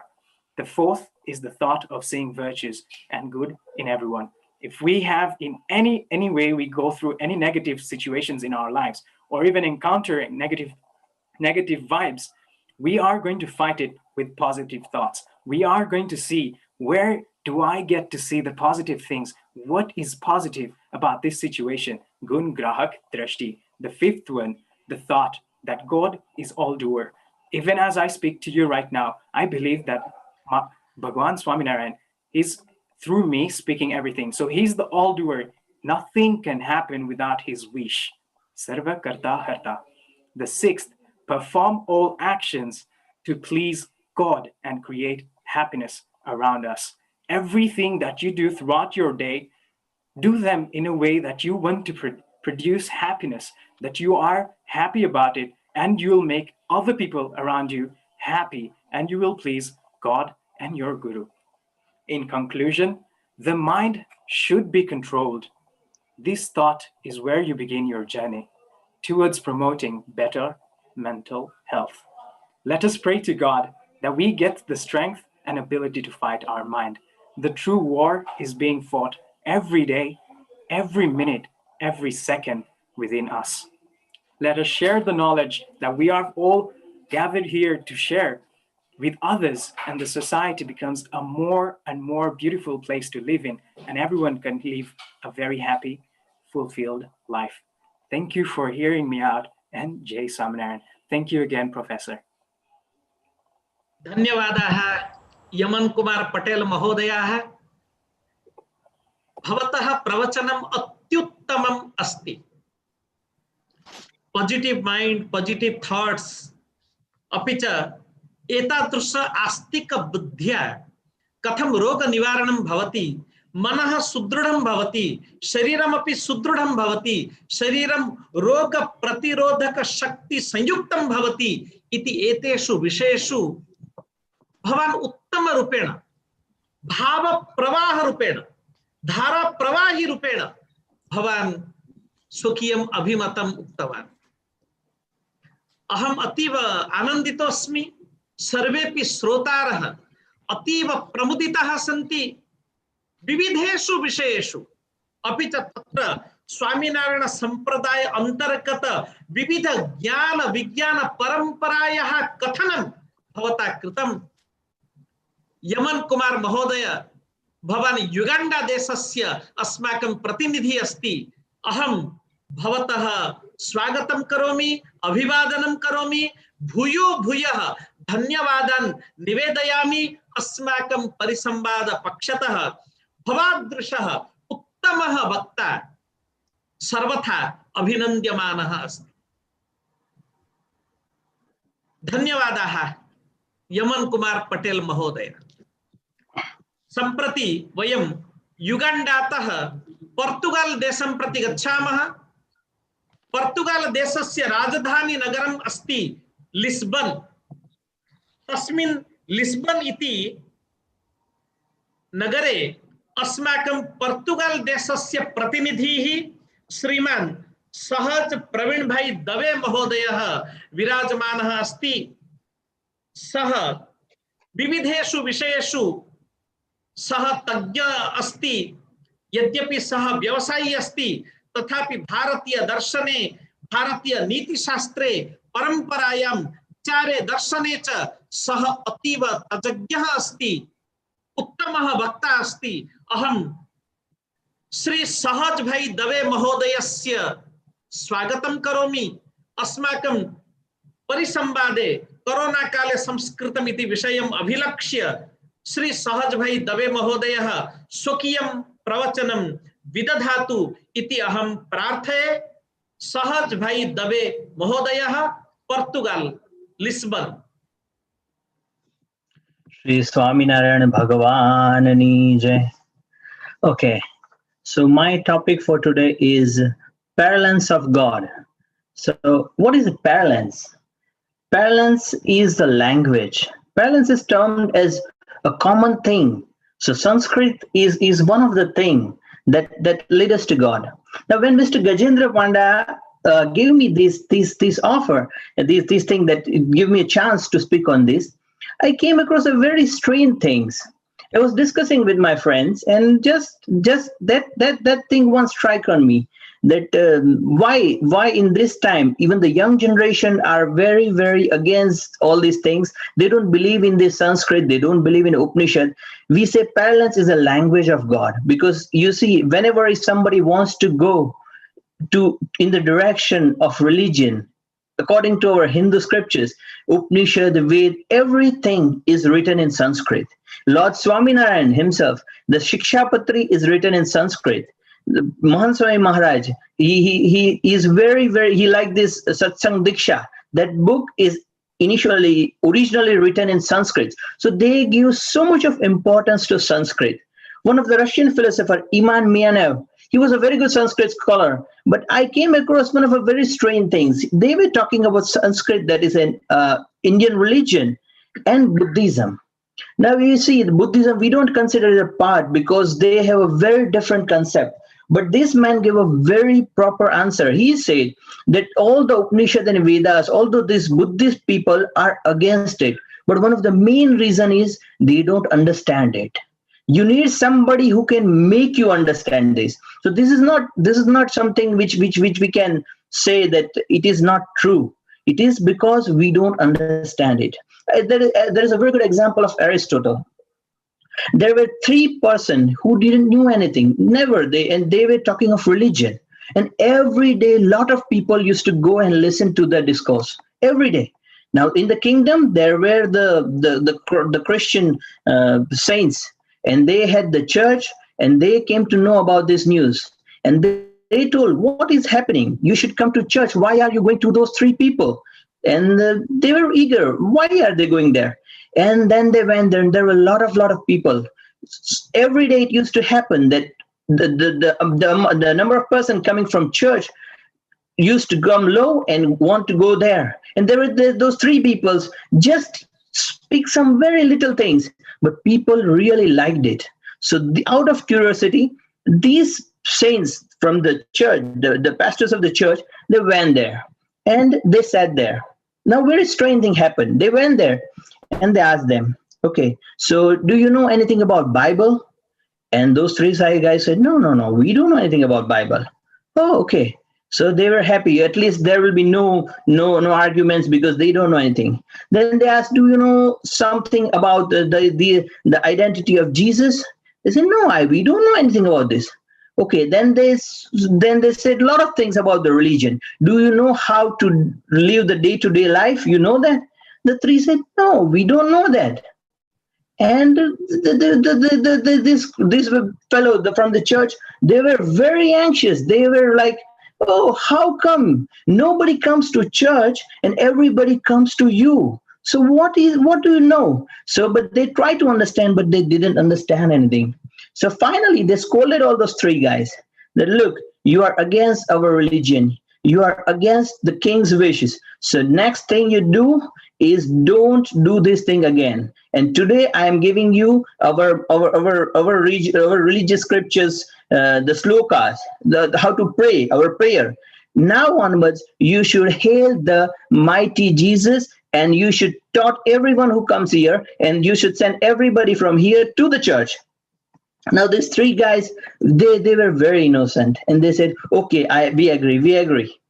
Thereafter, when the pastor were returning, then they were going through the boat because there was a river, and suddenly the pastor saw that all these three people were running on water and coming to it.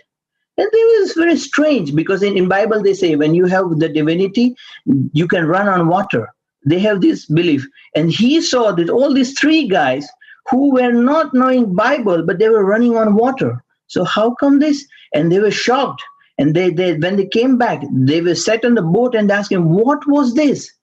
In Bible, it says that you have got a divinity, you got divine powers, and I see you don't know anything about the Bible, but still you can walk on water. What is the reason, and what do you treat them? Then those three guys said, we don't teach anything. We just pray like they have like we have Brahma, Vishnu, Mahesh, they have Trinity God, and we just pray one thing: we are three, you are three. Have mercy on us, and that is from their heart. So when they say from the heart, you are three, we are three, have mercy on us, the God really listened to that prayer. And that was that strike. So nowadays there is a lot of this, the Sanskrit. We heard about these things. We are very happy to have it. But there is a left wing. We see there is a lot of use of internet and everything. My actual topic was very different. I was talking about this. But something which you speak from the heart and something which you prepare and you narrate, that's a different thing. But this came across my mind when my friends started arguing, why this? Why you have all these things? Because he said, I don't believe in the Shastras. I said, you see, I give him a lot of, but he said, no, I don't believe in this thing, because how is it possible that the Lord Shiva did like this, Lord this, how is Upanishad and Vedas? And he tried to teach me on the Buddhism, that this is good, you this. And then there was one argument that he was very happy with. And that argument really stands true, is look at the path who is selected. Look at the path who has read Vedas, who has learned Sanskrit, who has learned Upanishads. They are happy in their life because if they learn it in a proper way. As I give you the example, it's not that the Shastras are wrong. It's not the Sanskrit and the rituals are wrong. It is wrong that what we do is we don't do it as per the instruction. We don't do it as per our heart. And the most important thing, we believe that we are doing it. The most important thing is the I is a destroyer. We can give a lot of example when people think of it. One of a very good friends told me that you try to do something good thing, but it didn't turn out to be.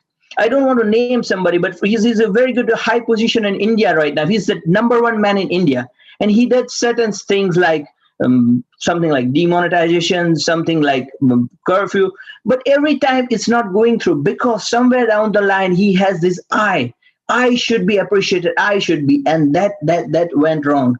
About the Sanskrit and all this, if you see the life of the people who has engaged themselves, like Narsi Mehta, like Mirabai, who really entered God from this. There are a person who really criticizes, especially nowadays, we see in YouTube, in WhatsApp and everywhere, people are criticizing Sanskrit, our ancient culture. They say Hindu is not a word, but all these is rooted down to 2 or 3 basic person. One is Osho. You come across a lot of things, and who are appreciating this person. He's a very good he's a very famous person, Kumar Vishwas. The other one is Murari Bapu. A lot of people I see nowadays appreciating Osho, and if you see his teaching, it is against Upanishad and Vedas. So they quote like this: oh, if the Shiv cut this, why didn't if it the same thing? If he did like this, why didn't it happen like this? Like Arjun had 4 wives, why do you say that if you have more than one wife, you have this problem? They say all those things. But what I told them is a very true. And the other person is Jaddu Krishnamurti. When you see the life of Osho, his teaching is going on and on and on. But you should look at his private life. He died very painfully. You must have seen some documentary. But even the doctor, he's an American fellow, and there is a YouTube. He said he committed a suicide. He committed a suicide. He used to sleep with a 60 mg Valium pill. That is a pill to have a sleep. He used to sleep. He can't sleep without the pill. Now see the obnoxious and antioxidant thing.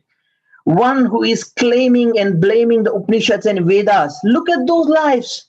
Jiddu Krishnamurti in the end was so frustrated, he was shouting, he was banging his head on the door.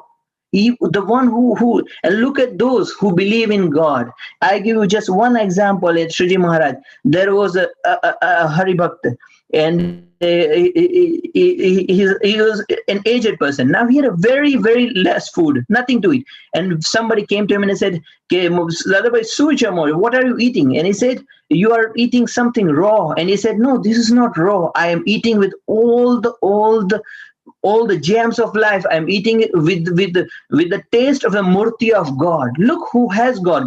Narsimha Mehta had nothing in his life. Mirabai has nothing in his life. And even I can give an example. Like I see all this, and what argument I had with my friend, I was very happy because I told my friend, you say everything, I agree with that. That the science and religion are exactly opposite. You can do another. But I believe that Upanishad, Vedas, Sanskrit is really a balance of life and God, because I know my example of my own uncle who was a devotee of Swaminarayan religion and was a very, very ardent bhakt of Pramukh Swami Maharaj. He had a brain cancer. And I have another uncle who was an atheist. Now I see both the guys dying in front of me, but there was a vast difference. When these person who believe in the Bhagavan, who believe in Sat Purush, died very peacefully. He had a lot of problems. I give you just one example. Sudhir Shah is a famous doctor.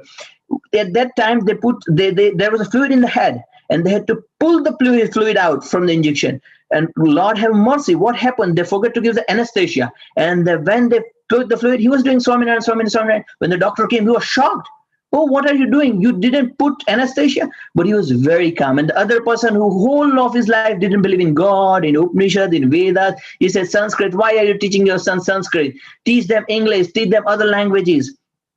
That fellow had a very terrible life. And in the end, the last days of life, oh God, have mercy on him. So by giving all this example, I can just say that Sanskrit really is a very essence of life. And I'm very happy, Mr. Gajendra Panda, from this, and to see these many participants from this country. Our Guru Man Swami Maharaj, Pramukh Swami Maharaj has done so much to encourage this language, because balance is the main part. It's a language of God. So anybody who wants to learn about the God has to go through Sanskrit, because all the scriptures in Swaminarayan, on all the Sanatan Dharma, all the book and textures are written in Sanskrit. So I can only say that yes, Sanskrit is, even I don't know, but it is a necessity and is a life. So I would like once again to thank Mr. Panda for giving me this opportunity. And yes, I'm very proud and very happy to see all those guys around the world giving the presentation, and it's a great honor. Thank you very much. Thank you.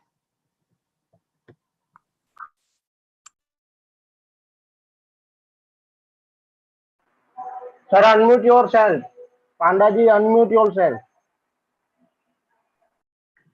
धन्यवादाः सहज दवे महोदयाः। भवतः प्रवचनम् अतीव सहजम्, अतीव सरलम्, बोधगम्यम् आसीत्। अपि च भवन्तः विविधेषु विषयेषु दृक्पातं कृतवन्तः। यथा कर्म तथा फलम् इति वयं जानीमः। यः यथा कर्म करोति तादृशं फलं लभते। यादृशी भावना यस्य सिद्धिर्भवति तादृशी इत्यपि वयं जानीमः। अतः यः पॉजिटिव विचारं स्थापयति, आस्तिक्य विचारं स्थापयति, तस्य तदनुसारं फललाभः भवति। यः आस्तिक्य विचारं न स्थापयति सः तादृशं फलं लभते। अस्तु, एतस्मिन् विषये कथं मनसः स्थिरता स्यात् इति एतेषु सर्वेषु अपि विषयेषु भवान् उत्तमरूपेण प्रवचनं कृतवान्। अतः सहज दवे महोदय, अहम् अस्माकं परिसंवाद पक्षतः भवताम् अतीव सादरं सान्तरं स्वागतम् अभिवादनं च करोमि। पोर्तुगाल देशस्य प्रतिनिधिरूपेण भवान् उत्तमं कार्यं कृतवान्। अतः सहज दवे महोदय, अहं धन्यवादान् वितरामि।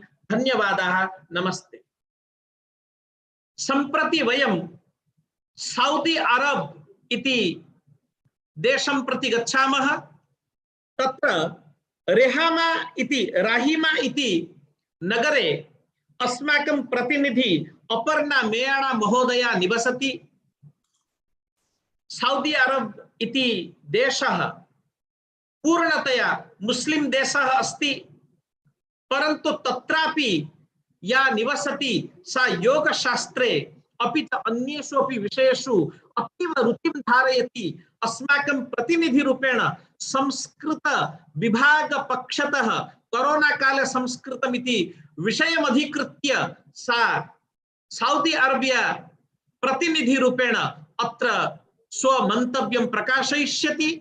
अहं तस्याः स्वागतं करोमि, आमन्त्रणं करोमि। अपर्णा मेयाणा महोदया, राहिमा, Saudi Arabia. Namaste. Respected dignitaries and all distinguished guests, Namaste. First and foremost, I take this opportunity to thank Dr. Gajendra Panda and Professor Harihar Hota for giving me an opportunity to speak in this webinar. I am Aparna Meyana from Kingdom of Saudi Arabia, and the topic for mine today is Yoga, the immunity booster. Yoga is a science for better health. It provides strength, positive energy, and also harbors positive thoughts. It is also an immune system booster. As the seasons change, the chances of falling sick rise sharply. It's difficult for a body to keep the pathogens at bay when the immunity levels are down and people around us are sneezing and coughing. Lack of proper sleep, proper nutrition, and leading a stressful life all lead to a weakened immune system and vulnerability to sickness. Though we cannot shun ourselves from being in contact with those who are ill, we can certainly work our way to strengthen our defense mechanism. Antibiotics and other medicines do help the body to recover from the disease, but they don't help the body's immunity. So, what will help us to improve our body's immunity? Yes, yoga is one of the most effective and time-tested natural immunity boosters that we can adopt for a healthier life.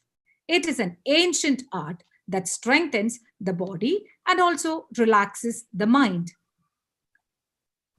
As we all know, the immune system consists of glands, nodes, and organs that work to protect the body from various pathogens like bacteria, viruses, fungi, toxic materials, and other harmful organisms. The immune system requires a constant supply of nutrients to maintain optimum function and performance. Toxins in the surroundings and food, poor diet, lack of excessive exercise, and stress can all adversely affect the functions of immune system. Yoga is a holistic practice which strengthens our body physically as well as mentally. As a result, the body's defense mechanism also improves in such a condition. A healthy life can easily be achieved if we learn to adopt a healthy lifestyle, healthy food choices, and regular practice of meditation. Ayurveda, yoga, and meditation are the ideal factors to live a healthy life. As COVID-19 scare grapples the whole world, people are getting concerned about their health. Yes, good hygiene is a practice everyone must adopt. But the one thing you can really do is to look for ways to boost your immunity naturally. Yoga is one way you can naturally uplift your vitality without having to step out of the comforts of your home during this pandemic. Yoga has been used for centuries in keeping the body functioning fit and fine holistically. However, the benefits of yoga are not just limited to stress relief and mental wellness. So what are the other benefits? If practiced properly, yoga can recharge your body, get rid of the toxins, negative energy, and keep your vital organs functioning well. It can help you build resilience both inside and out. Certain yoga positions can help support, balance, and boost the immune system. It can also help fight oxidative stress, which poses a risk to the healthy cells. If done regularly, yoga reduces stress systematically in the body, which in turn cuts down inflammation and degeneration. One of the basic yoga poses, pranayama, can act as one of the simplest and effective ways to boost immunity and instill some vigor and positive energy into your body. Sukhasana and pranayama both promote deep breathing, which elevates the stress hormone, smoothen the heart rate, and any nervous distress, all of which benefit immunity. As many long-time yogis can attest, asana practice provides a gentle, natural means of supporting the immune system on a day-to-day basis, no matter how hectic your schedule might be. Isn't that one excuse which we give? My schedule is so hectic. I do not have time. I don't have time to do this. I don't have time to do that. But as our yogis have said, this yoga can definitely support your immune system. Yoga helps lower stress hormones that comprises the immune system, while also conditioning the lungs and the respiratory tract, stimulating lymphatic system to host toxins from the body and bringing oxygenated blood to the various organs to ensure their optimal function. Yoga is unlike other forms of exercise that focus only on certain parts of the body. Yoga works on everything. Many patients dealing with depression, anxiety, or stress, yoga may benefit them in many ways. Indeed, the scientific study of yoga demonstrates that mental and physical health are not just closely allied, but are essentially equivalent. The evidence is growing that yoga practice is a relatively low risk yield approach to improving overall health. Now, let me name a few simple yoga poses that can help you build a strong immune system. Shishuvasana. It's an excellent pose to decongest the chest and build a better immunity defense system. The Setu Bandhasana opens the heart and improves blood circulation. It increases energy in the body to help put a better resistance against pathogens. Halasana is a backward bend that releases white cells in the body and strengthens the immune system. Bhujangasana is a chest opening pose which helps release white cells and that improve the body's immunity. Matsyasana expands the chest and stimulates the thymus. This helps improve body's immunity level. These are just a few of the asanas. There are many, many more asanas which will help us in many ways. Other than improving the immunity system, yoga has many other benefits too. So what are those benefits? Yoga's focus on strength training and flexibility is an incredible benefit to one's body. The postures are meant to strengthen the body from the inside out. So you don't just look good, you feel good too. Each of the yoga poses is built to reinforce the muscles around the spine, the very center of the body, which is the core from which everything else operates. When the core is working properly, posture is improved, thus elevating back, shoulder, and neck pain. I am sure we all have these pains: back pain, shoulder pain, neck pain. Try out yoga. It will definitely elevate these pains. Another one of the benefits of yoga is that stretching and holding postures also causes muscles to lengthen, which gives the body a longer, leaner look. Yoga is not an alternative to medicines, but rather a precautionary measure to keep diseases at bay. So let's not wait this time for health issues to come knocking on our doors, but rather beat it with ease. So let's all practice this natural immunity booster developed centuries before by our great yogis in order to lead a healthy life. I am sure all of us would prefer to take this best medicine for our life and keep COVID-19 at bay. Thank you. धन्यवादः अपर्णा मेयाणा महोदय। भवती तत्र आङ्ग्लभाषायाः अध्यापिका अस्ति, अपि च योगशास्त्रे अतीव सम्यक् रुचिं धारयति, गतिमपि धारयति। विविधानाम् आसनानां वर्णनं कृत्वा तद्वारा कथम् अस्माकं रोग प्रतिरोधक शक्तिः वर्धते इति तद्विषये भवती अत्युत्तम विचारान् प्रतिपादितवती। सऊदी अरेबिया देशस्य प्रतिनिधि रूपेण भवतीनां कथनं, भवतीनां उत्तमं सम्भाषणं वयम् अतीव आनन्दम् अनुभवामः। एतत् सम्भाषणं श्रुत्वा कोरोना काले संस्कृतम् इति विषयम् अधिकृत्य भवती यत् योगासन पद्धतिम् उपकृतवती, यत् उद्धृतवती, तत् ऋषीणां मुनीनां च सिद्धान्तं सम्यक् उक्तवती। अतः अहम् अतीव आनन्दम् अनुभवामि। ऋषिः पतञ्जलिः अष्टांग योगस्य लेखनम् उपदेशं च कृतवान्। तत्र यमः, नियमः, आसनः, प्राणायामः, प्रत्याहारः, ध्यानं, धारणा, समाधि इति अष्टांग योग द्वारा रोग विमुक्तिः अपि च स्वस्थता प्राप्ति इति भगवान् पतञ्जलिः सहस्र वर्षेभ्यः पूर्वम् अस्मान् उपदिष्टवान्। कोरोना काले अपि तत् उपयोगी अस्ति। अपि च भवत्यः तद् विषये बहु सम्यक् स्वविचारान् प्रकटितवत्यः।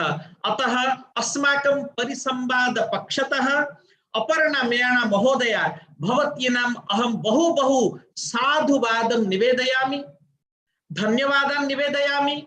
बहु सम्यक् भवती उक्तवती, अतः वयं सर्वे आनन्दिताः स्मः। धन्यवादः अपर्णा मेयाणा महोदय। सम्प्रति वयम् अफगानिस्तान देशं प्रति गच्छामः। अफगानिस्तानस्य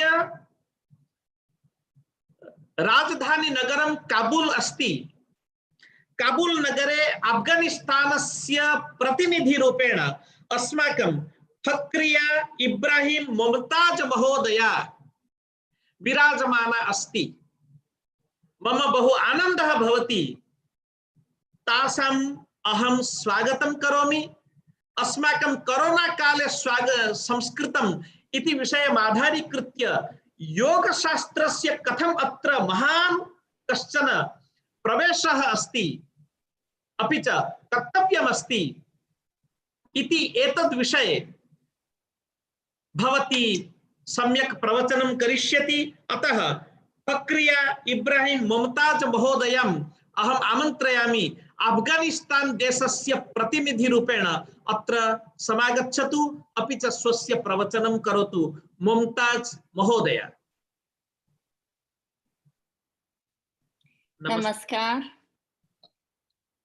I am Fakhriya Ibrahimi Mumtaz from Kabul, Afghanistan. I am founder of Mumtaz Yoga Center, which is only the yoga studio in Afghanistan. And it is actually only for women. And yes, today the title, and I am very happy. I'm very happy to be here with you and a wonderful webinar. And today my subject is title is about yoga impact on COVID-19. The first subject is about what is COVID-19. first I want to just a brief explanation about COVID-19. Coronavirus disease is an infectious disease caused by a newly discovered coronavirus. COVID-19 is a novel form of coronavirus, which means that it's a completely new disease and has never been cataloged among other known viruses. Most people infected with COVID-19 virus and recover without requiring a special treatment.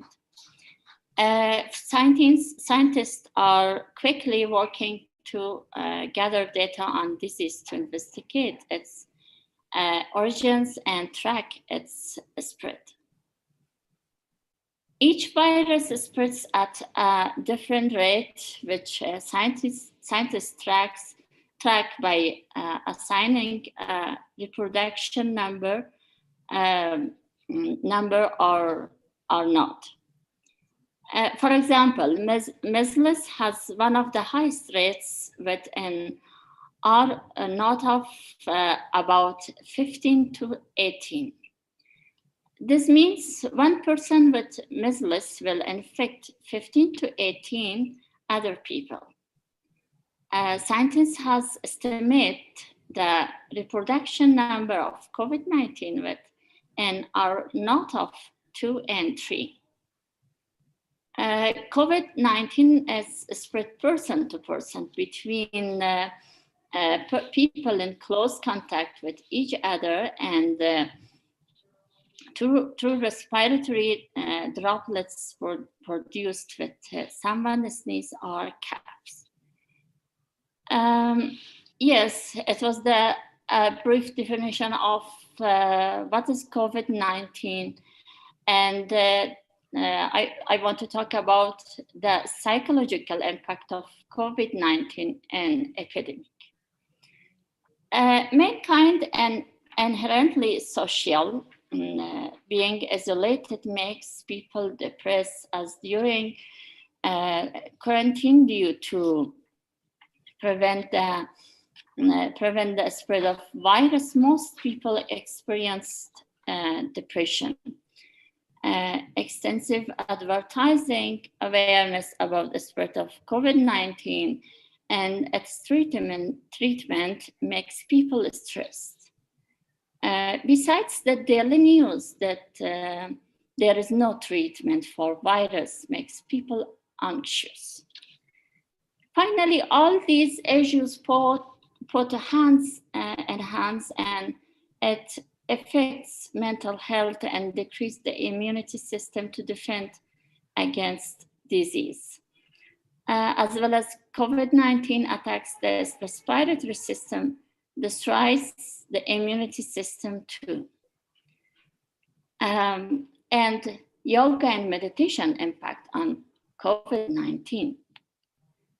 Although there are some tips preventing COVID-19, such as isolation, wearing masks in crowds, washing hands, and social distance observance, but doing yoga and meditation is very effective to strengthen mentally, physically, and spiritually. Yoga and meditation act as mutual interactions as on human body and mind. Whenever muscles knots releases by doing asana exercises, consequently, it relaxes the mind and brain automatically.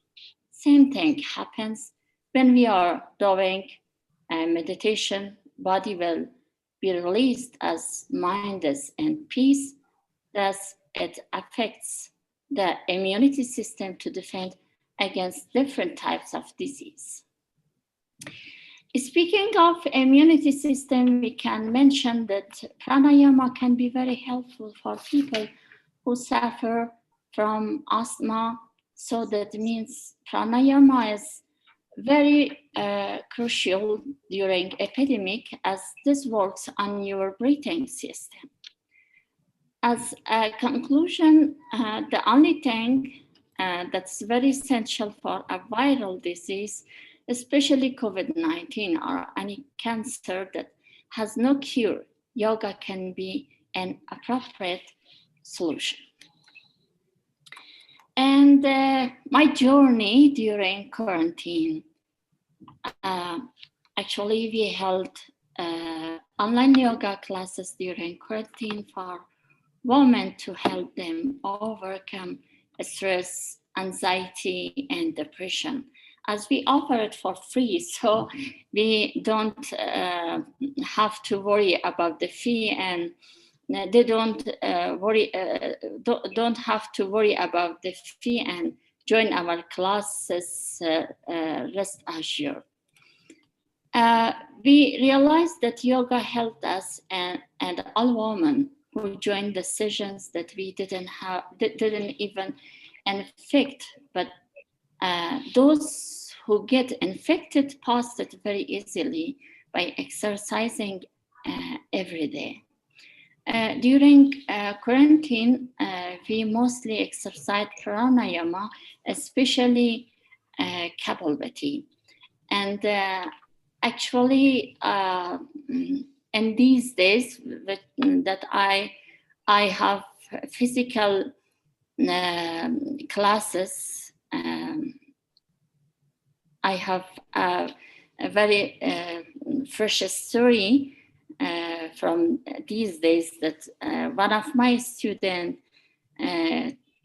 came to me that it is just my second session that I have been in your class, and I did primary, and I had lost some of my sense, smelling sense. After primary and Kapalbhati exercise, my smell size came back to me, and now I can smell everything and I can feel it. And I think it's a magic. And I am very happy that, I think, and I'm sure that it's a gift for me that I am a yoga teacher and I can serve my people, can help my people to be healthy, and help them to know the exercise of life. And yoga is the way of life and the exercise of life. Thank you so much. धन्यवादः फक्रिया इब्राहिमी ममताज महोदया। भवती योग प्रशिक्षिका अस्ति, अपि च अस्माकं अफगानिस्तान देशस्य प्रतिनिधि रूपेण योगस्य महत्त्वम् अपि च योगस्य कथं कर्तव्यमस्ति एतस्मिन् कोरोना काले, कथं योगद्वारा रोग विमुक्तिः भवति इति एतद् विषये भवती स्वानुभवं प्रकटितवती। अतीव सम्यक् भवत्याः प्रवचनमासीत्। अस्माकं परिसंवाद पक्षतः अहं भवत्याः कृते बहु धन्यवादान् विज्ञापयामि। भवती यद्यपि मुस्लिम महिला अस्ति, तथापि संस्कृते एतस्मिन् परिसंवादे भवती भागग्रहणं कृत्वा योगशास्त्रस्य महत्त्वविषये स्वकीयं वक्तव्यम् उक्तवती।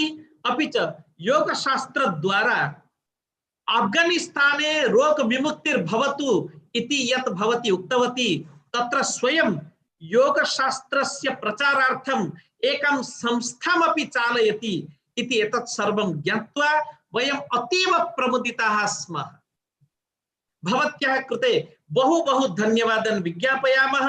ममताज महोदयाः बहु धन्यवादाः। सम्प्रति वयं परिसंवादस्य अन्तिम क्षणं गच्छामः। अस्माकं अन्तिम वक्ता ताइवान देशस्य प्रतिनिधि अस्ति। ताइवान देशे ताइनान इति नगरे डॉक्टर सतनाम सिंह महोदयः अस्माकं ताइवान देशस्य प्रतिनिधि रूपेण तत्र विराजमानः अस्ति। डॉक्टर सतनाम सिंह महोदयः स्वयं ताइवान देशस्य स्वास्थ्य अधिकारी अस्ति। अपि च अस्मिन् कोरोना काले सः बहूनां जनानां तत्र उपचारं करोति, बहूनां जनानां कोविड-19 प्रपीडितानां सः सहायतां करोति। अतः अस्मिन् समये डॉक्टर सतनाम सिंह महोदयस्य प्रवचनम् अस्माकं सर्वेषाम् आनन्दाय क्षमाय च कल्पते। अतः अस्माकं परिसंवाद पक्षतः डॉक्टर सतनाम सिंह महोदयस्य अहम् आमन्त्रणं करोमि, स्वागतं करोमि। भवन्तः कृपया स्वकीयम् अभिमतम् अत्र प्रकाशयन्तु, स्वकीय मार्गदर्शनम् अस्मभ्यं प्रयच्छन्तु। डॉक्टर सतनाम सिंह महोदयः, Taiwan.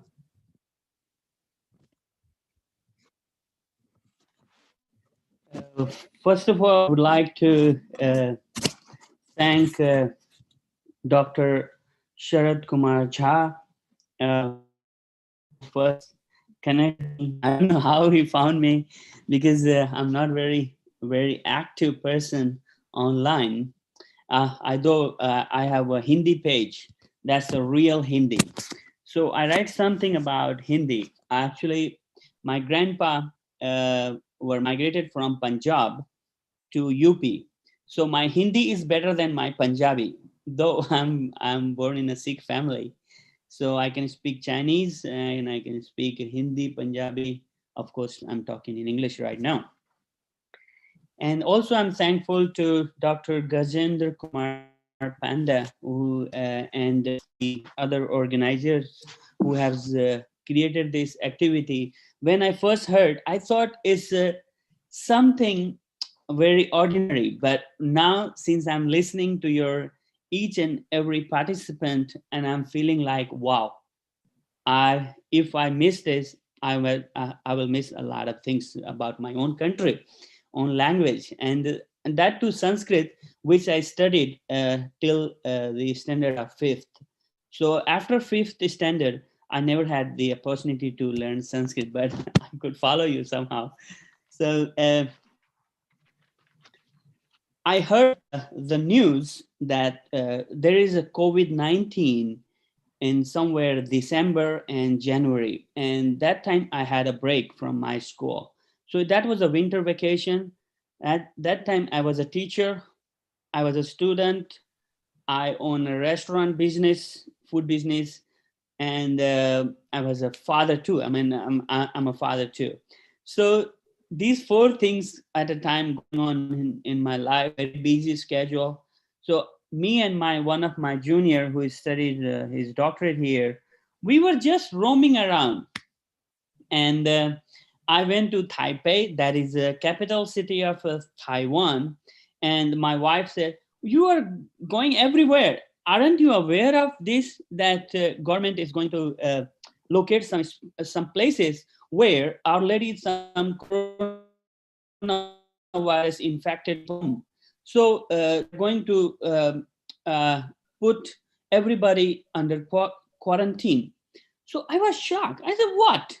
COVID-19 is what? Is it something very, something to be worried about? I'm young and I do yoga. I'm very strong. I exercise. So I'm strong enough." And one of my friend who is happened to be a biologist, and he said, "No need to worry. It's not a young people disease or something. It's an old disease, and the youngsters, no need to worry about it." So slowly, as you think that Taiwan has one of the least numbers of deaths and least numbers of infections, people think that Taiwan was very much prepared very first day. Actually, it is not. Step by step, they started preparing. Once they heard, they started putting all the visitors to Taiwan on restriction or reduce the number of visa issuance, and also they put them under quarantine like 7 days. Initially, it was for 7 days. Then they raised it to 14 days. Now it is 14 plus 7. So it's like that. It's like 14 days you're going under quarantine and 7 days you still need to wear a mask wherever you go out. So it's like 21 days now. So I was I was thinking that it's nothing to worry about. Then my school where I was teaching, they send me an email and they ask about, have you been in contact with the foreigners? Did you go out of Taiwan during winter vacation? I said, no. Have you been in contact? I said, not exactly, but I do own a food business. I travel, so maybe I came across some foreigners too. So they say, okay, so you have to be very careful, and when you come to school, so you have to wipe your hands with alcohol, 75% alcohol, and then you wash your hands nicely, and then you have to wear a mask while teaching. And you can't believe it, I followed it, entering school with a mask and leaving school with the after leaving I can only take off my mask. And the thing is, the school was around 25 minutes from my place, and I took a train. I must wear a mask. And after 3-4 months, they put a scanner on the train stations, like if 37 plus degrees Celsius, you can enter. Okay, what to do? Cool down. It was summer, right? Put sweater. Cool. Stand in front of fan. Okay, cool down. When your body temperature is below 37, you can enter into the premises, and you can get on the train. So this was all activities we followed. We followed like masking, and in school also, before entering, all the students, all the staff must go through the scanner. So their scanners is not like I've seen some videos like going from here. Okay, you have no problem. The scanners, they really mean it. If 37.1, even it will, the alarm will there will be an alarm. And also, not only this, they restricted people from gatherings, wedding parties, and like concerts, indoor, outdoor. They have made some distances, like 1.5 meter indoors, 1 meter outdoor, and at least 1 meter outdoor. Not only this, they also on train stations, they put some like some chairs. Okay, there were some chairs, and they put a cross that, okay, you can only sit there, so people cannot sit. But I still wonder, when people get on the train, they sit aside, so when they cannot sit outside, I mean very close, but still they, when they were on train, they were sitting next to each other. Now they are relaxing. Now slowly they started allowing us to eat. Now we can eat. In between, around 3 to 4 months, we couldn't eat on the train. No drink, no food, and now we can eat. We can relax. I mean, for a while, just for eating, take off the mask, eat or drink, and then you again wear a mask. So that is how it's in Taiwan they control this disease. Another thing, Taiwan is a very small island. They have a lot of factories, a lot of companies in China. Though very next to them, but infection was on the bay, right? Why? Why it happened? How it happened? It's just because of their learning through SARS during 2002 to 2004. There were around, I think, 700 people something that died during that period. And Taiwan also lost some significant number of people. From 2002 and from 2002 they learned, and they had a very good preparation, a very talented, I mean, a lot of good staff, good doctors, good number of hospitals, and people were also quite aware. And of course, they have been colonized by Japanese, so they are very much disciplined. Even they will even to get something, even it's a free or it's a, they have to pay, they always make lines or they stay in a queue for hours to get it. So that is one thing. We are thinking that all this COVID-19, they were prepared. We should look into the background, how much prepared they were already, and how many measures they took. So you can see that very next to China, and a lot of people coming from China are going to China from Taiwan, and only 7 have been reported. Of course, there were reported cases were 99,000 and excluded 98,000, 543, and that's 7. And if we think about across the world, a lot of people, they need Taiwan's experience, that how they managed to avoid the big pandemic. Of course, it will remain an outbreak in Taiwan. It didn't take the pandemic situation.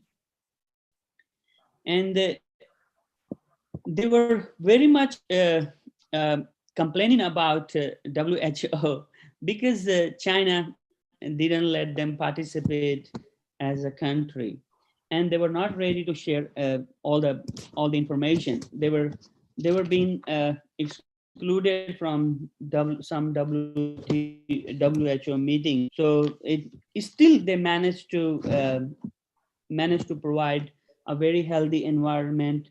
No schools were shut down, and no offices were shut down. Of course, there were some restrictions. If you feel uncomfortable or your body temperature is high, you may stay home. You can leave. You can just self quarantine for 7 to 14 days, but you no need to come to work. They will stay you. And not only this, a lot of people, of course, lost job because Taiwan is mainly based. Taiwan economy is based on trading and tourism. Lot every year. So recently, government of Taiwan, they issued these coupons. So you can see that it's a 500, right? So this is a 500, and another coupon is for 200. So you can go to a post office if you are a Taiwanese or you are married to a Taiwanese. So you are also eligible. And these coupons were given as a stimulus package. And you will pay for 1,000 and you will get these coupons for $3,000. So this is how, and only introduce some sports coupons, because firstly, I can say tourism industry and secondly, sports industry had been affected extremely by coronavirus pandemic. Here, they introduced these coupons. If somebody wants to buy something, they can get some, like $2,000 discount. How is this money? Because I also own a restaurant, right? They send me extra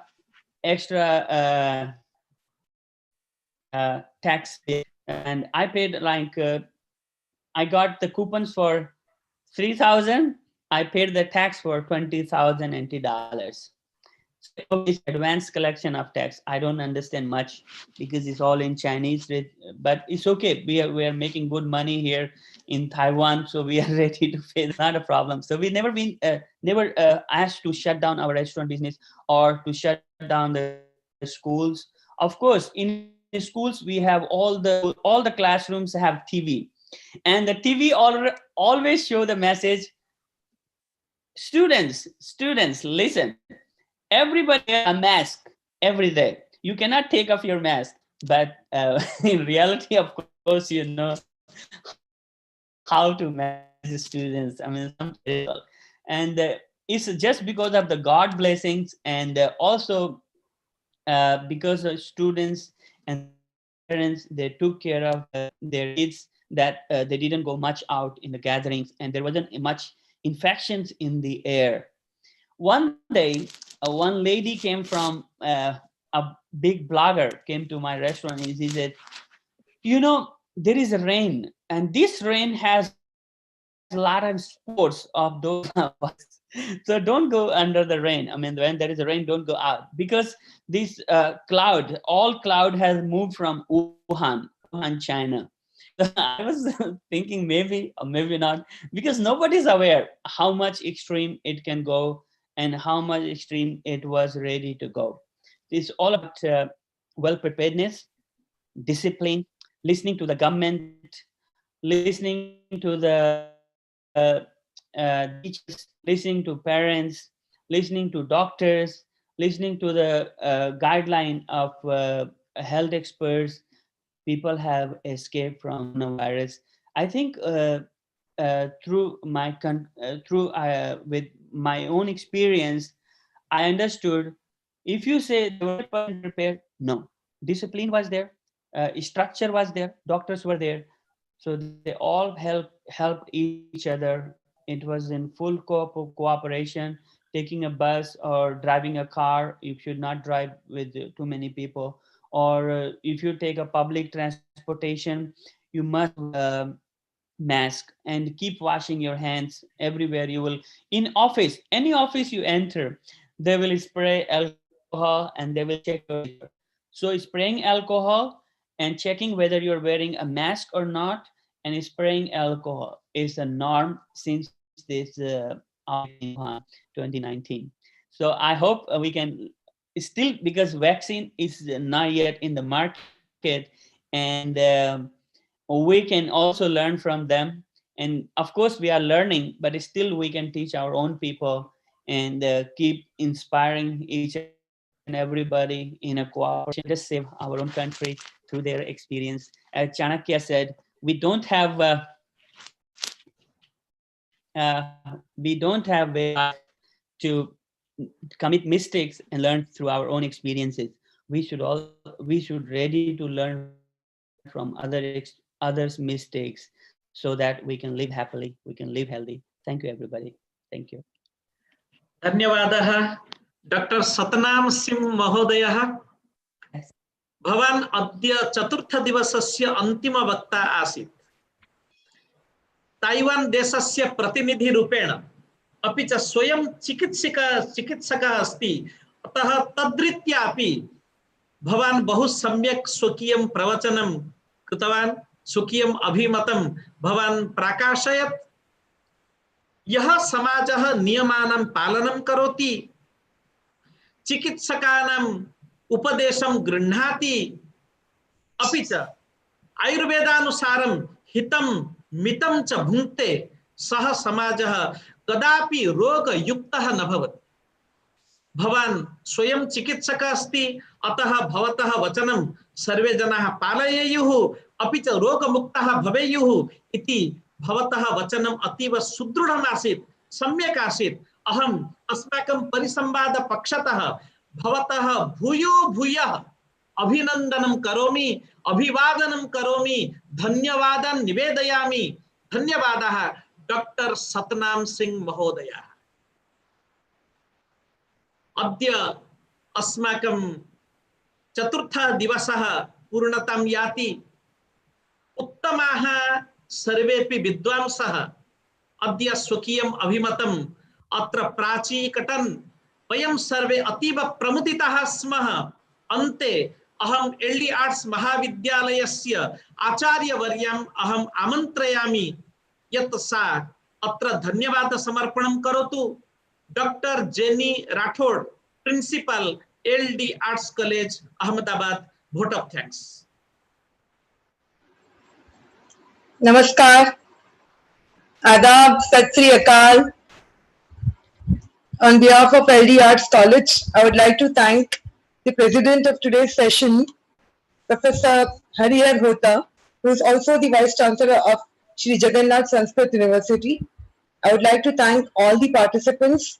The presentation made by the lady from Afghanistan was particularly enlightening, because it is so heartening to know that she's running yoga classes and she's taking so much interest in yoga and also practicing pranayam to boost immunity. That was really very enlightening indeed. I would like to thank all the participants once again. Today's participants were from countries like Netherlands, North Ireland, Australia, Malaysia, Singapore, Myanmar, Kenya, Uganda, Portugal, Saudi Arabia, Denmark, Afghanistan, and Taiwan. Thank you, Professor Panda, for anchoring this event with your usual flair. Thank you, the entire AU IT team. Thank you so much. Namaste. Sarve bhavantu sukhinah, sarve santu niramayah, sarve bhadrani pashyantu, ma kaschid dukkha bhag bhavet. Om Shantihi, Shantihi, Shantihi. Namaste.